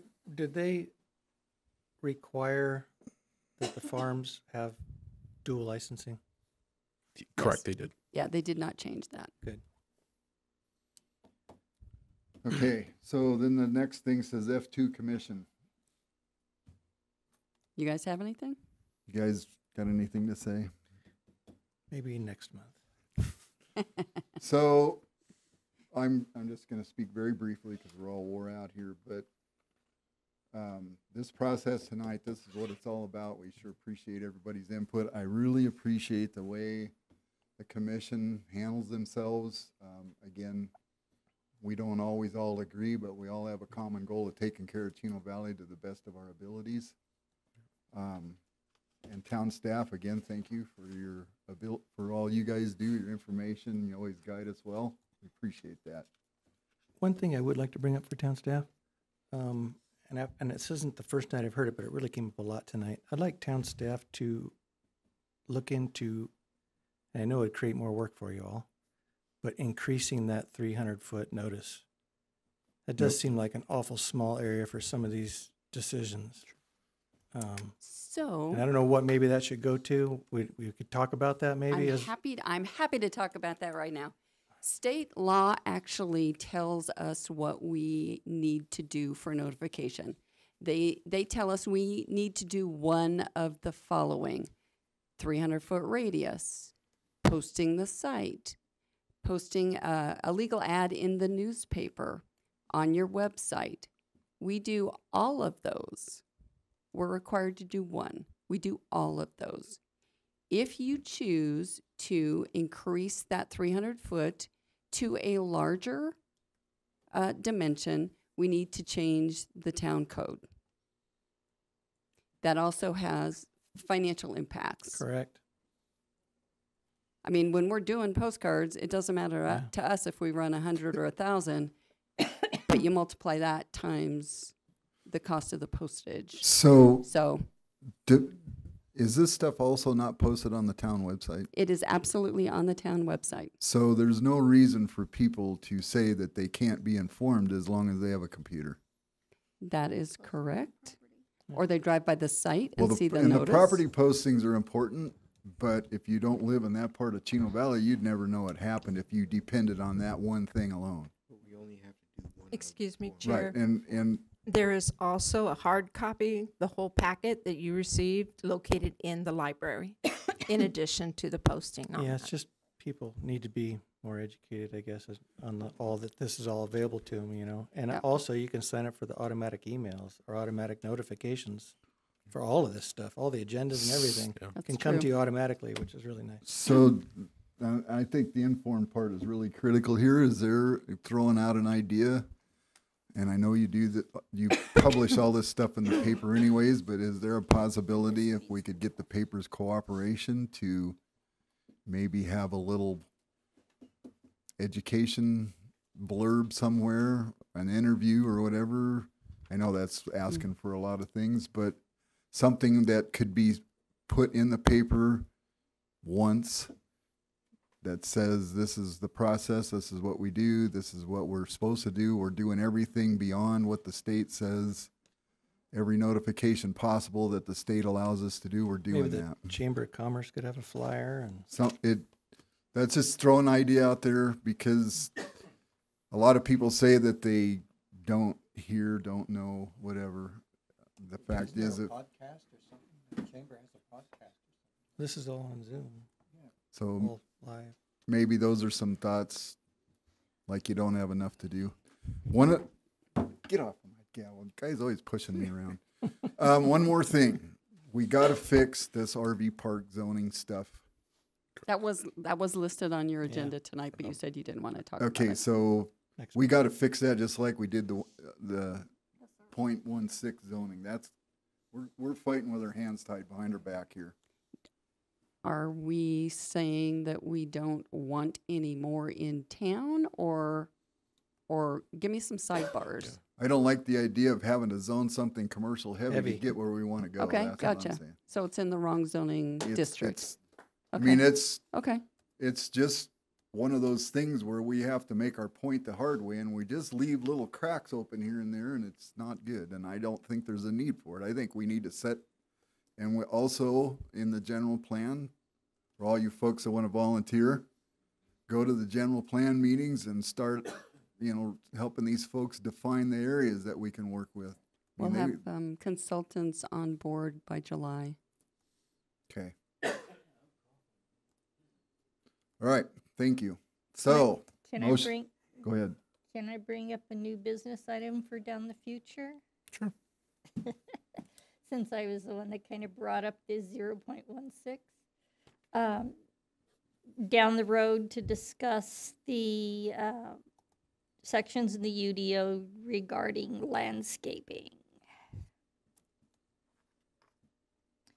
We get too many properties that are in order to get your plot and all, you've got to do all your landscaping and put in trees and and then as soon as they put them in, they let them die, and then we have even uglier things. And to address our waning water supply, I think it's just as nice to put out nice, pretty little rock displays and little metal sculptures and stuff instead of having to put out live plants that are going to die from all of our various diseases for pines and large plants that we use for landscaping. So kind of like for clarification, just kind of asking staff to explore alternative landscaping measures for new development. Okay. And Because if my you put big thing is landscaping in, you got to keep it up. Right. like the pot farm on 4 South. It's got all Familiar. the big trees that instantly died, whether they water them or whether they are just susceptible to all of various pine diseases that we have. It's very ugly. You come into town and there's all these dead trees.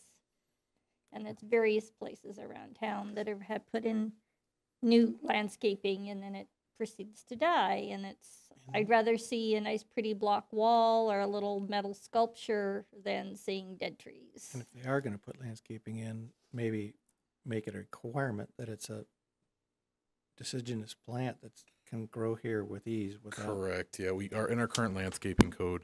We do. It's not requirement. It's a suggestion that they use 80WR low water use plants, and we have the whole 300-400 page. But the majority document. of them are susceptible to Yeah. the different Dutch elm and the little bugs that eat them and kill them and stuff. Definitely, staff will explore that for the commission. Yeah, local plants are susceptible to local diseases. Sure. I would entertain a motion to adjourn. I make a motion to adjourn. Second. I second. All in favor? Aye. Aye. Don't want to roll call? We're out of here. Thank you, folks. Thank you for. I did. All of us did.